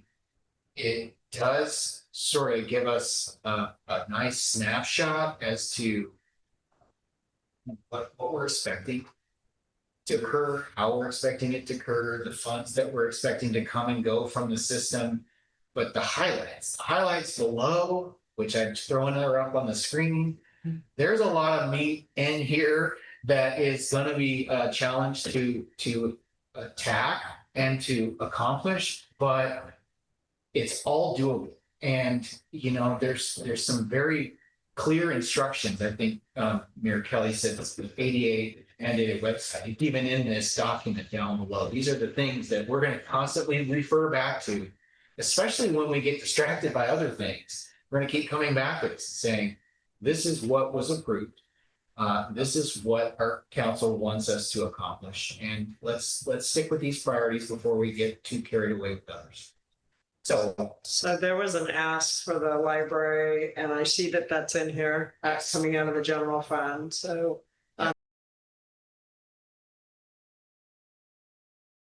Staff, is that right? Yeah, so increased support for library to cover Friends of Library share for the extended hours. That is those 4 hours that per week that was agreed to years ago by the Friends of the Library to cover 60-40 split with the city. We paid 40%, they paid 60%.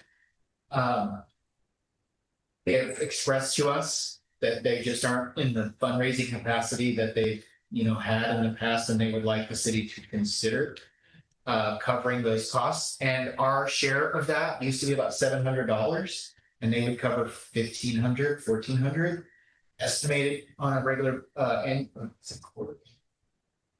basis.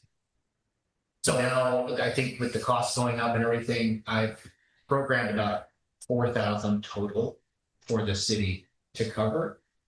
And that is included in the, I believe it's the general fund admin budget. It's embedded in that spreadsheet. And it would You make the print a little bigger, I'm sure. Yeah, I just wanted to call that out because we talked about it last time, and I just want to make sure the rest of the council knew that that was factored in. And then some other new requests, we talked about cinnamon berries, so I think we need to talk about that. There were like 4 requests, I think. Yeah. For it. Mhm.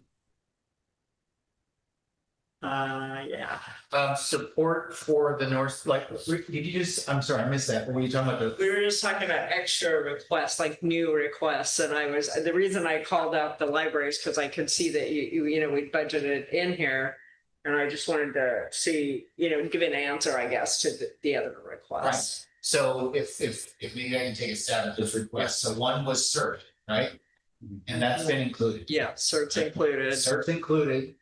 I think Richard Johnson gave a detailed itemized list of It was only, items. Wasn't that much? that was- Right? But we lowered it based on your recommendation. I think I lowered it to 2,000 instead of 3,500. I think it's still in here as 3,000, but you can lower it to 2. I think the other 1,000 was for it's combined in the line item for fire department training. Yeah, sorry. So there's 1,000 for fire and then 2,000 for CERT. So that was one of them that was covered. The Okay. library covered. Mhm. I don't see another option at this point, the library. I don't think the community wants the library closed, right? So, and I think that the Friends of the Library have not abandoned the ship, but they're definitely saying, if we get into a jam, can the city help cover that in a pinch? So that was included. North Coast Children's Services, I believe I spoke to Angela about this. It sounds like, and we heard from Rodney tonight, that they're still waiting to see what the enrollment looks like. They haven't closed the book on the enrollment yet. And I don't know if the deadline has been reached. So if that request has been tabled we know it's there, it exists. They've expressed, a desire to have the city council consider. Okay. But I think the way we just looked at it was like, hey, they're raising all this money right now. Number one, maybe they'll meet their goals independently. Number two, maybe they'll meet their isn't enrollment typically happen on a last minute basis a lot? Yeah. So, and the deadline around it is what? I think truly there is a deadline for enrollment, but I feel like it started, so, or the month before, so it started in September, so you see a lot come in. So I think it's not going away, it's just tabled forever. To see kind of a balance of enrollment versus fundraising, and then if there is any request from the city, we could talk about that in perhaps in July as an addition. If that request still is on the table at the time. Sorry, but Yeah. to add to that, the fundraising deadline is July 31st.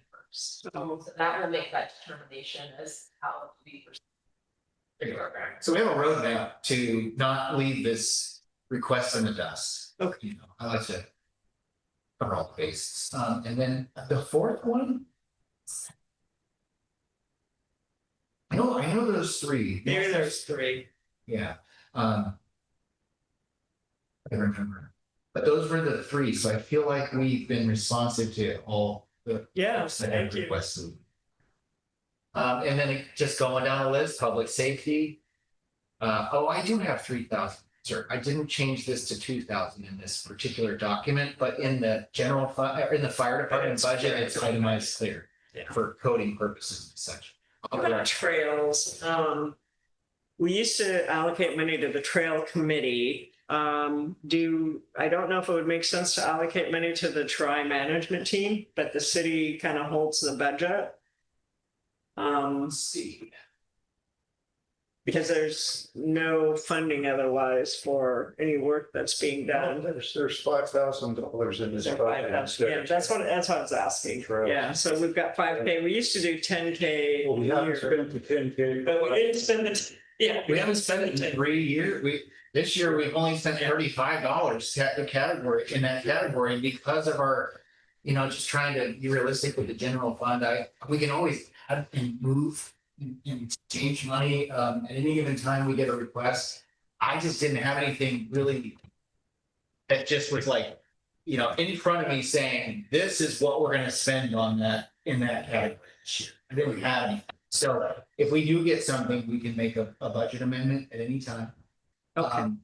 I've talked to, several people about it, and including Trevor, and I'm just not getting, no one's coming to me saying, don't forget, we gotta do this. And partially in terms of staffing, this money and this $5,000 right here is for material, supplies, and equipment typically, not necessarily staff time. So we're not abandoning, we've baked in consultant time, we baked in staff time to deal with these things at a coastal commission level or at a consulting level or a meeting level. We just didn't put any hard money in here for any improvements, like, we need to repair some steps on the Van Wyck Trail or something.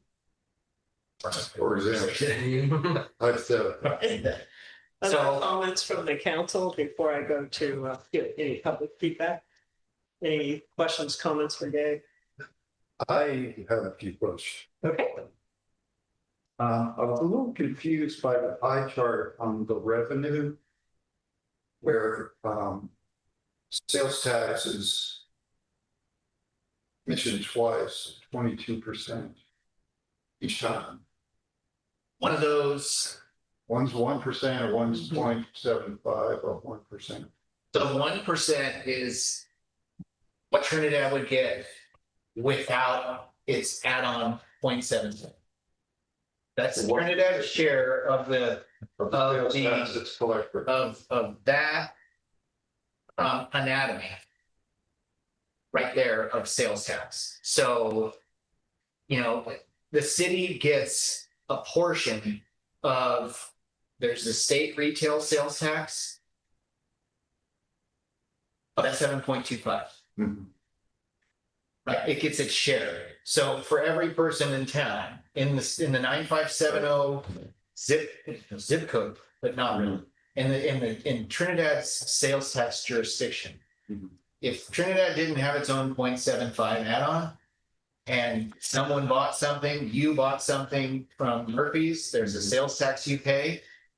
Trinidad gets a portion of that 7.25, and that's the 1% It's shown on the 1% right. of it. Okay, but the extra 0.75, you get all of that. All of it. That's because that is our voter initiated measure to add on another 0.75. It's about equivalent. And together, they account for 44% They do. of the budget.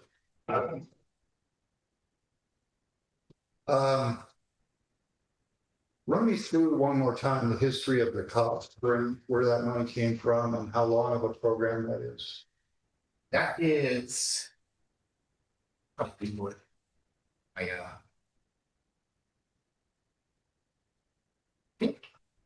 It may have originated during the Clinton era, maybe even before that. And so it's a federal program. It's a federal program, yes. Citizen option for public safety. I don't know what riot or what caused, the federal government then to start heavily funding public safety. I have to go back, it was the nineties. I had a whole history on it. I think I presented probably in 2022 when I did the budget, or 2021. I just can't recall off the top of my head. I even have a document that explains the administration, the presidential administration that initiated that funding source. And so far, it's just been happening since as long as I Every year. remember, every A year. consistent source. And we've always budgeted about 150,000. Sometimes I've never seen it less than 150. Sometimes it's more. In this case, I think this last year we got about 160,000, 80,000. So every time we There's collect, no reason to think it's not going to continue. not at all, Okay. not at all. I'm very confident in that funding source. I mean, current presidential administration is pretty volatile, but I do believe that public safety is. They haven't gone after that. They gone after that one yet. Okay. I mean, maybe they would if we didn't like our governor enough, maybe, but I think this program is for all jurisdictions, not just. Yeah. What, if you can recall, are we paying, for the, honorariums for our fire chief and assistant fire chief? Per month, can you remember? When For the chief is what I heard, 500 for the chief right? and yeah, 150 for the fire chief, but it went up because our fire chief had that number for 25 years. He was getting 150 a month. So when the new fire chief took over, it's 500 a month. I think it's 75. Why do I know that? And the reason why I don't know off the top of my head is because the assistant fire chief has never asked for it Doesn't collect. and doesn't collect it. Oh, Yeah, interesting. yeah. No assistant fire chief that I can remember has, That's right. Yeah. I think I was. you were one of them. I was one for a while. Yeah, I think I had any money either. I don't think any fire chief has, Get some, that's, yeah. So, and because our fire chief is a working person, not retired, it definitely, I think if I recall, it was a $50 for the assistant chief. Yeah. It was 150 and 50. I was gonna say, Yeah. back in 2023, it was Yeah. 150. So now it's currently 500 budgeted for 50 for the assistant chief, which does,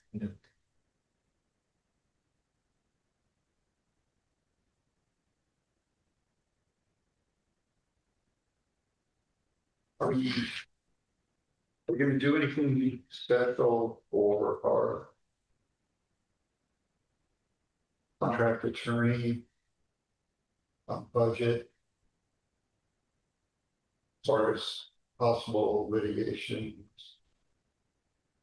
excellent question. I think what we're gonna do with that one is, we have a line item in our budget to track that separately, litigation, which we haven't in the past, because we've always had the same attorney doing all the work for the city. And there hasn't been a real need because the record keeping is so good nowadays with Excel spreadsheets and bookkeeping that they do for the city. It's like, I can just call them up at any time and say, tell us how much you spent on the trial. So, in prior decades, we had a separate line item for litigation versus general city attorney type activities in the city. And we tracked that on purpose because we had a heavy litigation era in the early 2000s. In this particular case, since we haven't even discussed, rates, I'm assuming we get an office rate, from our city attorney, but either way, with the new attorney, I didn't anticipate the litigation, any kind of a litigation, like immediately. I anticipated obviously a legal challenge, but not necessarily a trial. So I think what we're gonna do is activate that litigation line item so we can track things a little more carefully. Because it'll be a bill that has a different name, same partner, but different name theoretically if there is a need for additional. If I understood the previous statement correctly, the ongoing attorney costs are part of the expenses, this is what it takes to keep the lights on. Yes, in that budget, the admin budget, yes, you'll find it embedded in that spreadsheet. And that was what, 30,000 or something? 60 total, 40,000, I think we had, this was something that, the former city manager did, and it's carried over, and you're seeing it now. You're seeing 40,000 for city attorney in one category, and then you're seeing 20,000 in the litigation category, which for all intents and purposes, I looked at that as a $60,000 city attorney budget. You're not gonna put a limit on, I mean, you like to put a limit on litigation, but litigation is what it is. It's out of your hands. It's out of your hands. So we just looked at it as a $60,000 city attorney anticipated assumption in the budget this past year, which we're well over that. We're into the hundreds.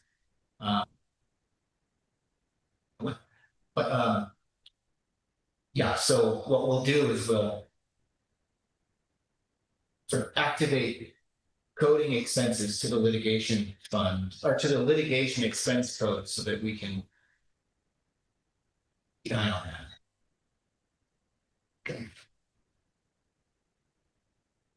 I think that's the only question. Okay. I have one quick question on that, CSA for fire study that we contributed $18,000 towards, and hopefully we don't have to contribute any more this year. Would there be somebody that could come and speak to the council about what's going on with that? Definitely. Did they speak about that? Not sure. They They did. didn't mention anything. I haven't heard any updates. They don't have any updates yet. I think they're still working on the study, but once the study is completed, then they'll come back and report. So I can't remember, off the top of my head, I can't remember the timeline, but I think I asked it and they weren't sure. Yeah. So it was like, they were gonna nudge them and, get it going and complete it, I think in the next 6 weeks to 3 months. Yeah, we're not far out. It's been a while. They've had that in their hands for 4 months. I guess the reason I'm asking is there some contribution we need to include for the city of Trinidad in that study that? Not yet. For the implementation of the study, at some point, that would be another item that you would hear separate, because our contribution has been made. That was a negotiated split between all the participating entities. And that was for the whole study. What happens after the study is completed is that's a whole different negotiated. Yeah, Oh, I see. This is just a study. yeah, there may be some significant financial Output. implications to the city, depending, Right. Depending on the outcome. what we decide to do. Yeah. And I was thinking more or less, are there specific areas of concern that we need to bring to the attention of the study group that Trinidad needs to be maybe addressed in a study that may not be, because they're being overlooked because nobody's actually talking to them from No. Trinidad. No, I think the people conducting the study will be reaching out to the Trinidad Fire Chief, for example, and Gabe probably Yeah. for information and data and filling in blanks for them so they get an understanding Yeah, that's a of good what the point. picture is here. Yeah, Yeah, and we they'll did, be- we did provide the names at some point, all the members of the study that contributed also got to provide recommendations for who people should talk to. And they ended up being a pretty good sized list. I don't know if they'll get through all of it, but definitely at least a representative sample. Okay. And I can verify, I worked with Sean, and Sean worked with his volunteers to complete the initial questionnaire, which was several pages long, asked about stats, calls, apparatus. We completed that pretty thoroughly. And we actually completed it and sent it back in a timely manner.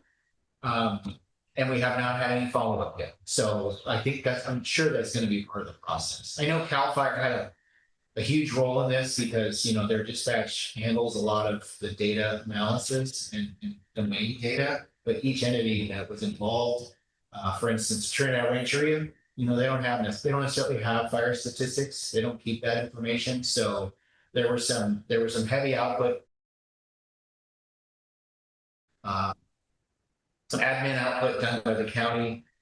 West Haven and Trinidad contributed quite a bit of data, and we hope to continue, being engaged. Okay, But we haven't heard anything yet from a company that's been hired to do more. okay, thanks. Jack, do you have any questions or anything? Okay. All right, then I'm gonna go ahead and go to members of the public. If there's anyone that has a question or comment about the budget. All right, I don't see any hands raised or folks coming up to the podium in the room, so back to the council. So unless there's additional questions or comments, I guess would be looking for a motion regarding the budget. I'd just like to make one more observation.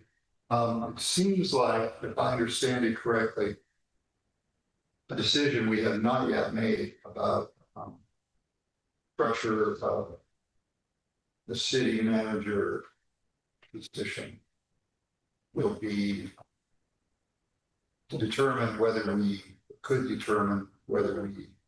end up actually with a $75,000 deficit or not. Is that correct?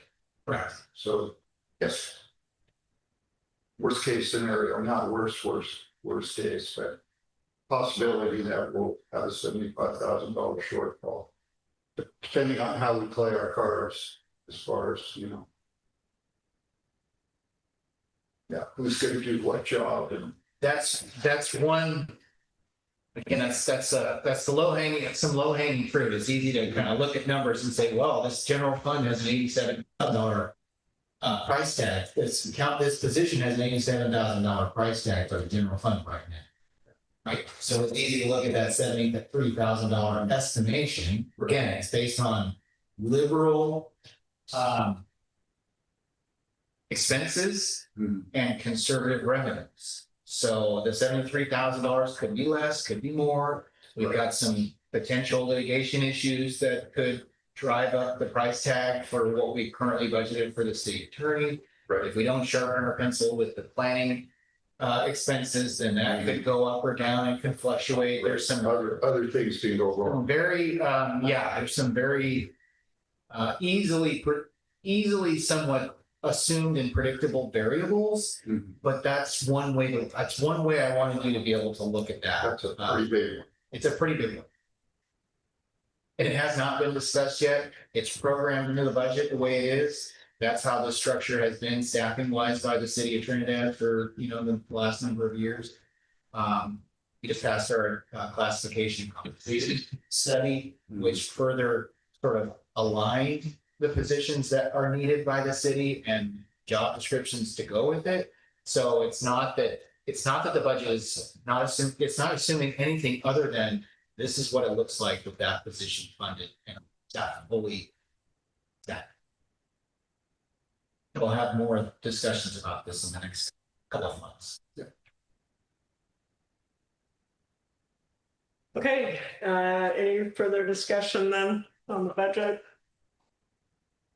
All right, seeing none, I guess I will go ahead and move to approve resolution 2026-06 adopting the FY 26-27 budget.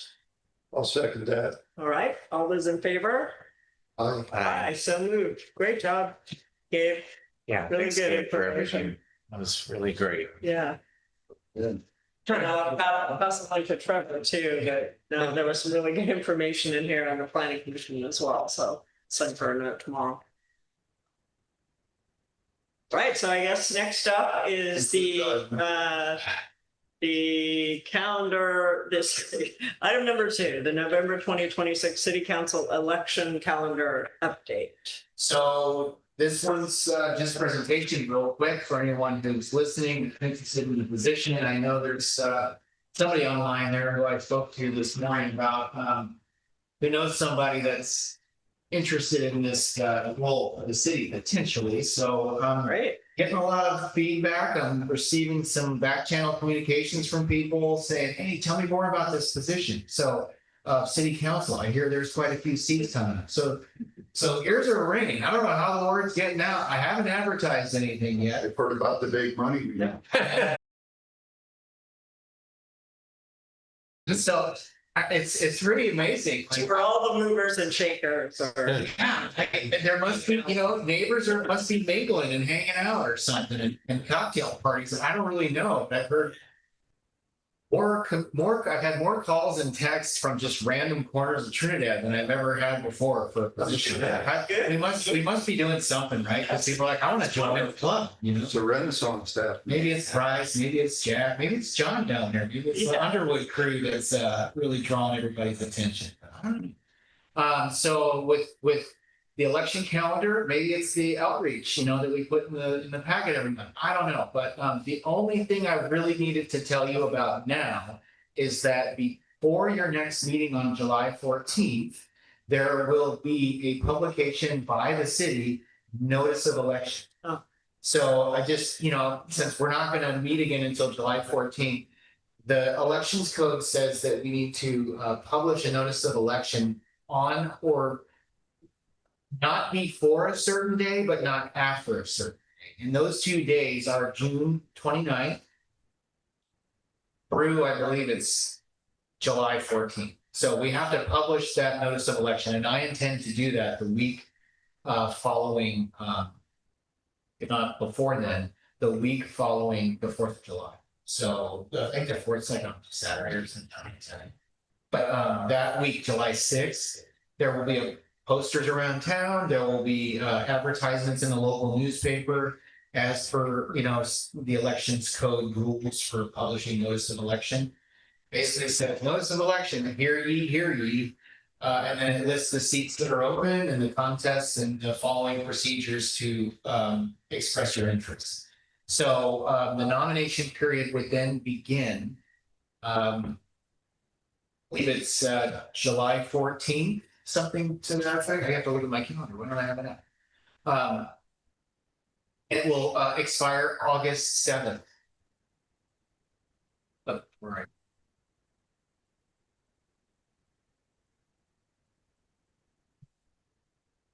July 13th. Nomination period opens on the 13th. So there's from the 13th to the 7th is the time it takes, or the time allotted for any interested candidate to submit their nomination paper, which includes 10 signatures from registered voters in Trinidad nominating them. And we'll have all the forms prepared for anyone seeking to file for those positions. We'll have them ready in the town hall at the time we publish the notice of election, which I intend again to do that on the. So they get their forms to, get signatures at that time then? Yes. Okay. Yeah, I've had people call say, am I behind the curve? Am I too late? I'm like, no, I haven't even opened. Yeah. So there's some highly anticipated interest out there. But no, we have not even opened the period yet. It starts with the notice of election. And that'll happen. I have on the calendar, July 8th. So that's the day I want to do it. I have it highlighted. But I think I generally tend to work with the Mad River Union's publication dates because you have to send stuff to them on Friday to get it on Wednesday's paper. So there might be a day or two variance on that, but I can't publish it any earlier than June 29th. So if anybody's interested, keep having your cocktail parties, keep talking about, the future of Trinidad and who might want to help shape it. Sure, and Mayor Kelly's going to be willing to sign. Anybody endorse candidacy. that needs a signature? Have my robo signer working. Yeah. Any questions about this from the council? That's all for this. Oh, I'm sorry. So if I have a neighbor who wants to apply, on what date would they come to your office to get the page for? So it says the candidate nomination period opens on July 13th. So we'll have the paperwork ready in advance. Probably the day that we publish the notice of election, we'll be getting those documents together. I have a meeting with the county elections office. I think it's next week. Check my calendar. We're meeting with our elections officials to make sure all the clerks are on the same page, in terms of elections when they need, because these are our deadlines. But I have to sync up with their deadlines because we're feeding them information. Even though this is our election for our seats, They're conducting the election on our. So, but yeah, I'll have the nomination paperwork available on or probably right around the same time. Let's say July, because that's when I intend to publish this election. The nomination period again opens the 13th. Doesn't mean you can't come in and get the packet. It just means that I don't have to have the packet ready until the 13th, which I will, and you can go out and start harvesting signatures. That's really the biggest thing in this whole process, not filing your candidate statement. Of course, you're willing to file a statement that can be included in the voter pamphlet, but you don't have to, it's optional.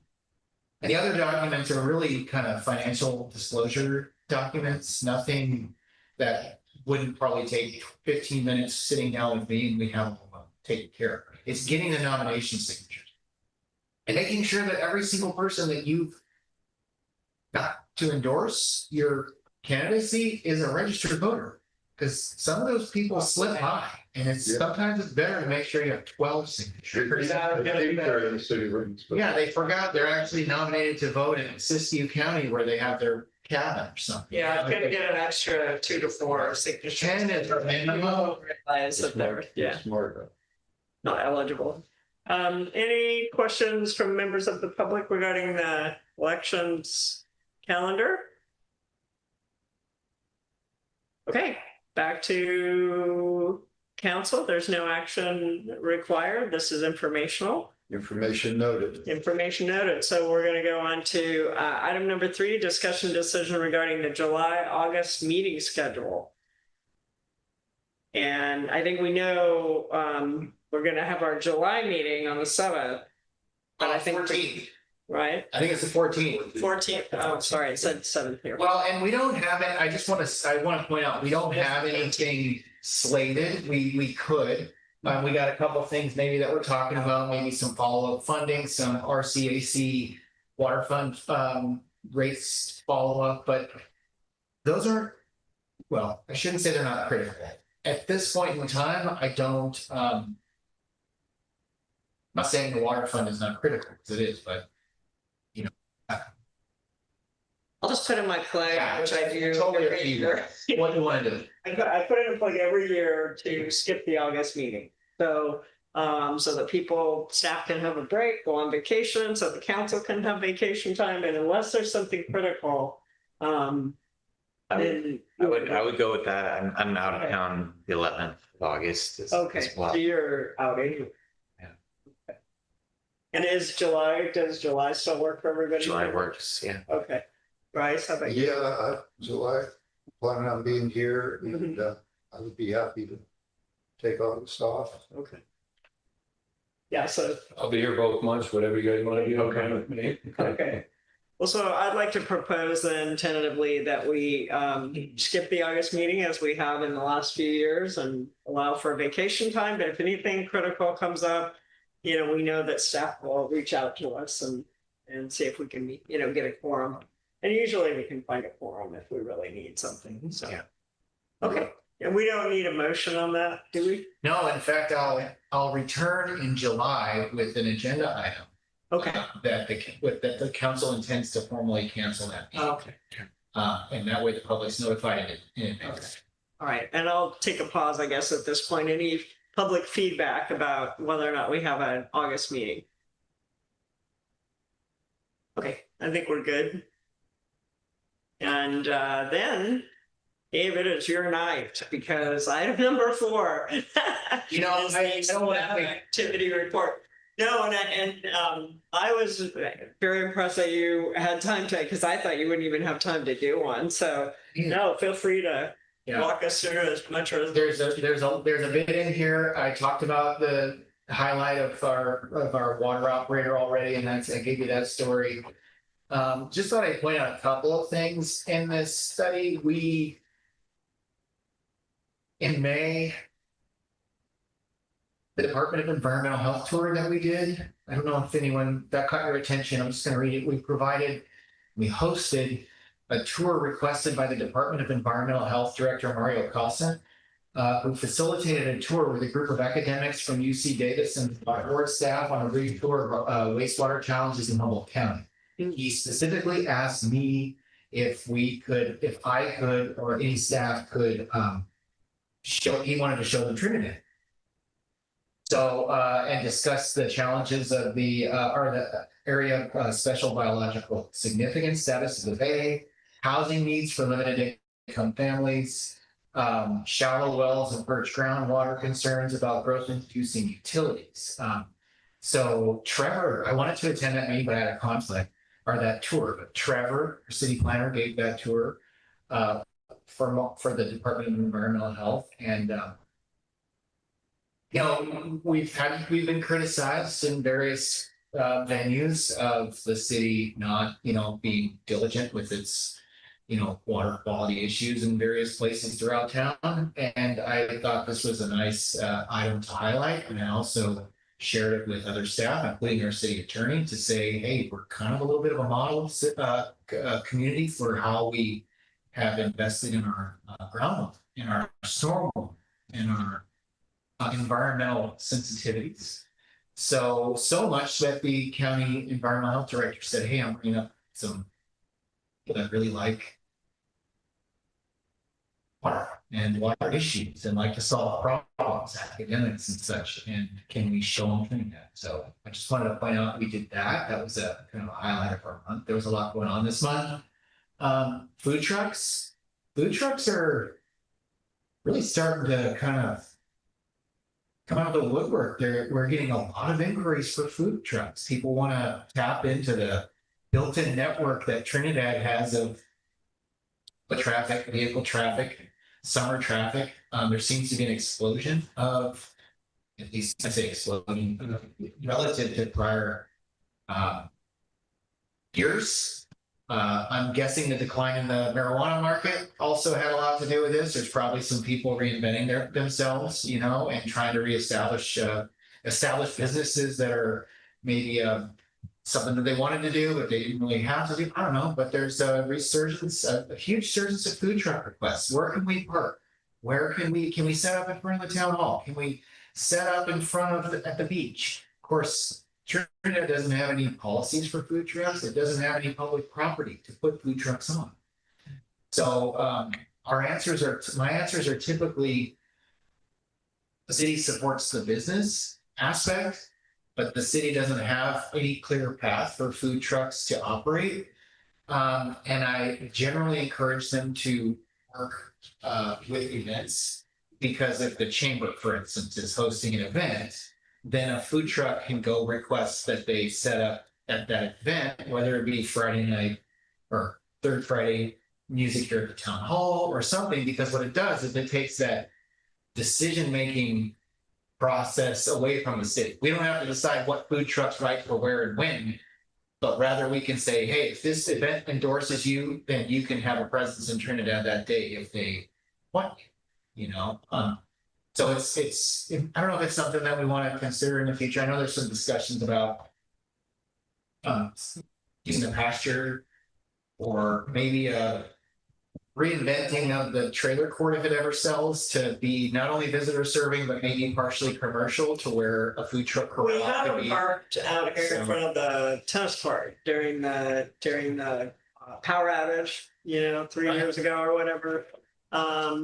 I love the idea of having, because the community survey, people wanted more restaurants and Yeah. stuff. And I love the idea of having like a food truck Friday and just having a food truck out here, a different one every Friday. Yeah, they sign up at the city of Trinidad. And then we have a different food truck every Friday, and we get to know, oh, we have different ethnic foods that come up here, and Yes. really change it up a Good bit. stuff. Yeah. Also, the school, like, give it to the principal and say maybe that they could do a fundraiser where the food truck could park in their parking lot over the weekend, and then the school could generate income by letting the food truck be there, because the school needs more money. Yeah. People are asking, you really want it. I mean, Anton and I are just talking about it today. It's like, we need this input from you, because it's hard. I'll be totally honest. There are businesses in town that are just like, no, don't let them be here. Right. And I'm telling them, I'm like, well, we're not.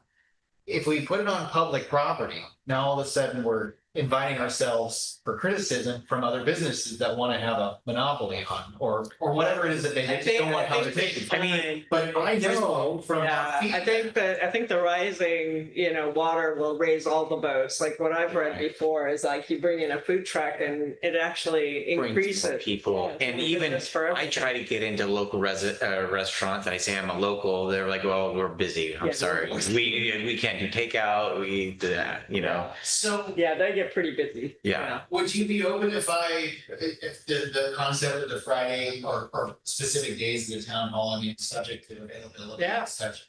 Would you be open if I brought some kind of a general policy document back to you that I I think it'd be great. use to administer this? Because I'm sure there'll be once the word gets out, we might get a few, and there's gotta be a way that we can kind of circulate and rotate these, Right. So if I could. Yeah, I mentioned it to the chamber a year or two ago. I mentioned this kind of concept because I thought maybe the chamber would want to operate it, but Yeah. We need more than burgers in this town. That's all we have. Yeah. Burgers and fries. Yeah. All All right, that's good. Yeah. Good feedback. Okay, hungry. Just thought that I could use one right now. Truck right now. The only thing, the last thing is the street lights. So I filed I completed the encroachment permit for PG&E. They are, they intend to replace all the non-operating street lights within the next month to 2 months. June, July is their permit date. So they've selected the ones that weren't working, and they're gonna replace them. Hopefully within the next couple of months. And those were the three things that I felt were notable, because we've already talked about. If there's anything else you want to ask?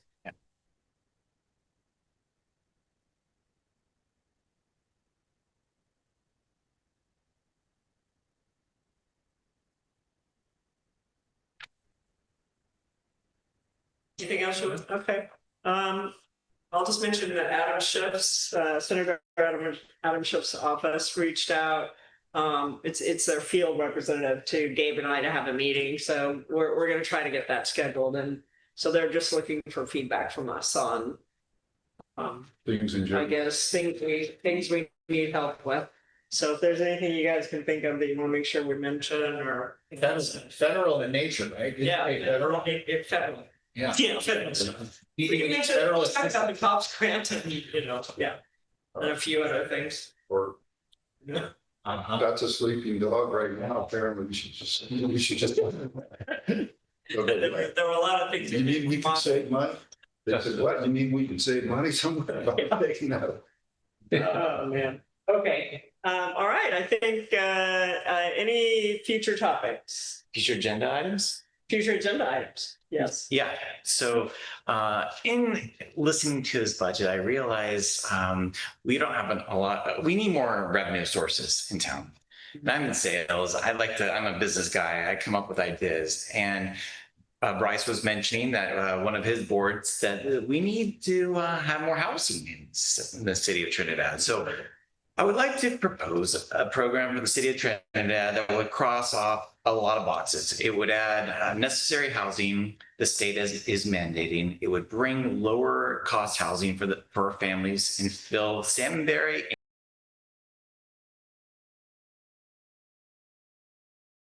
So on the heels of our successful septic soup program, I'll call this program the ADU Dan. It's a streamlined process to accelerate ADU density. The financials for Trinidad are, we added 27 water hookups, which is what the state is mandating.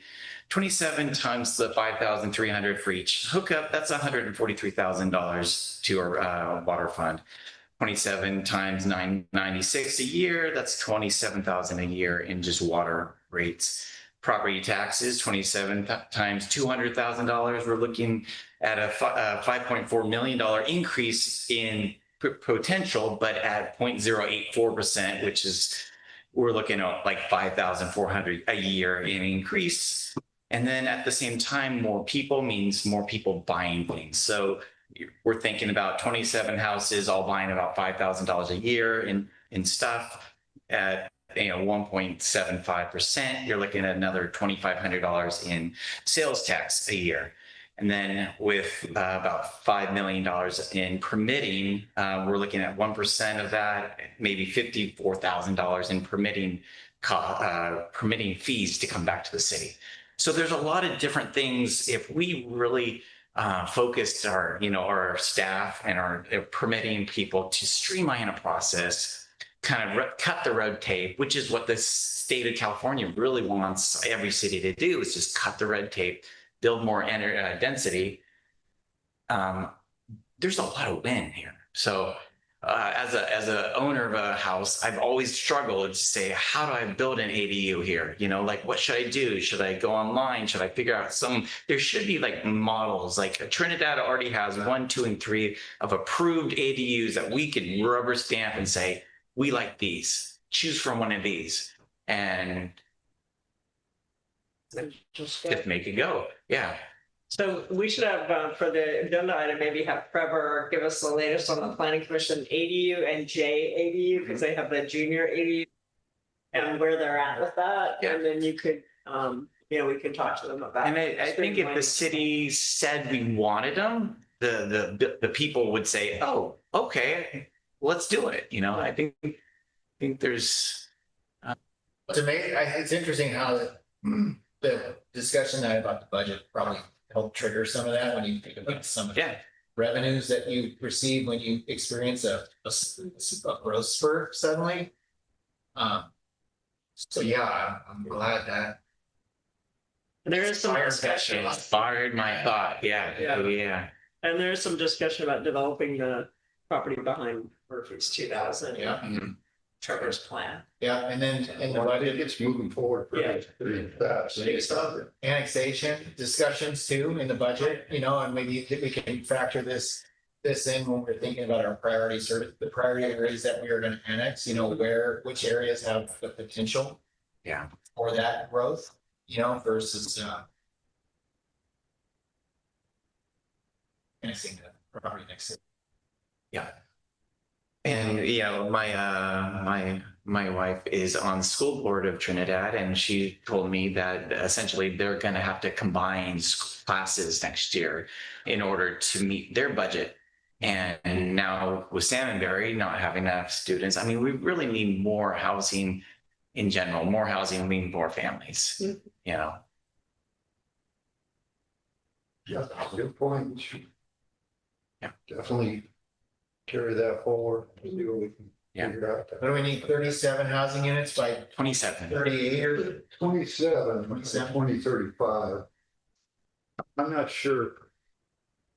The state is kind of picky about what they consider housing unit sometimes, so. We gotta ask Trevor to see if that There's a piece of information out there. about it. It's a good point. There's low income, ultra low income, ultra low income. Yeah, Yeah. JADs might not Yeah. count. Yeah. But an ADU should. They might. Okay. Anyways. All right. Good idea. Any other future agenda items? Thanks, Jay. Nope. Okay. No. All right, then, meeting adjourned. Thank you, everyone.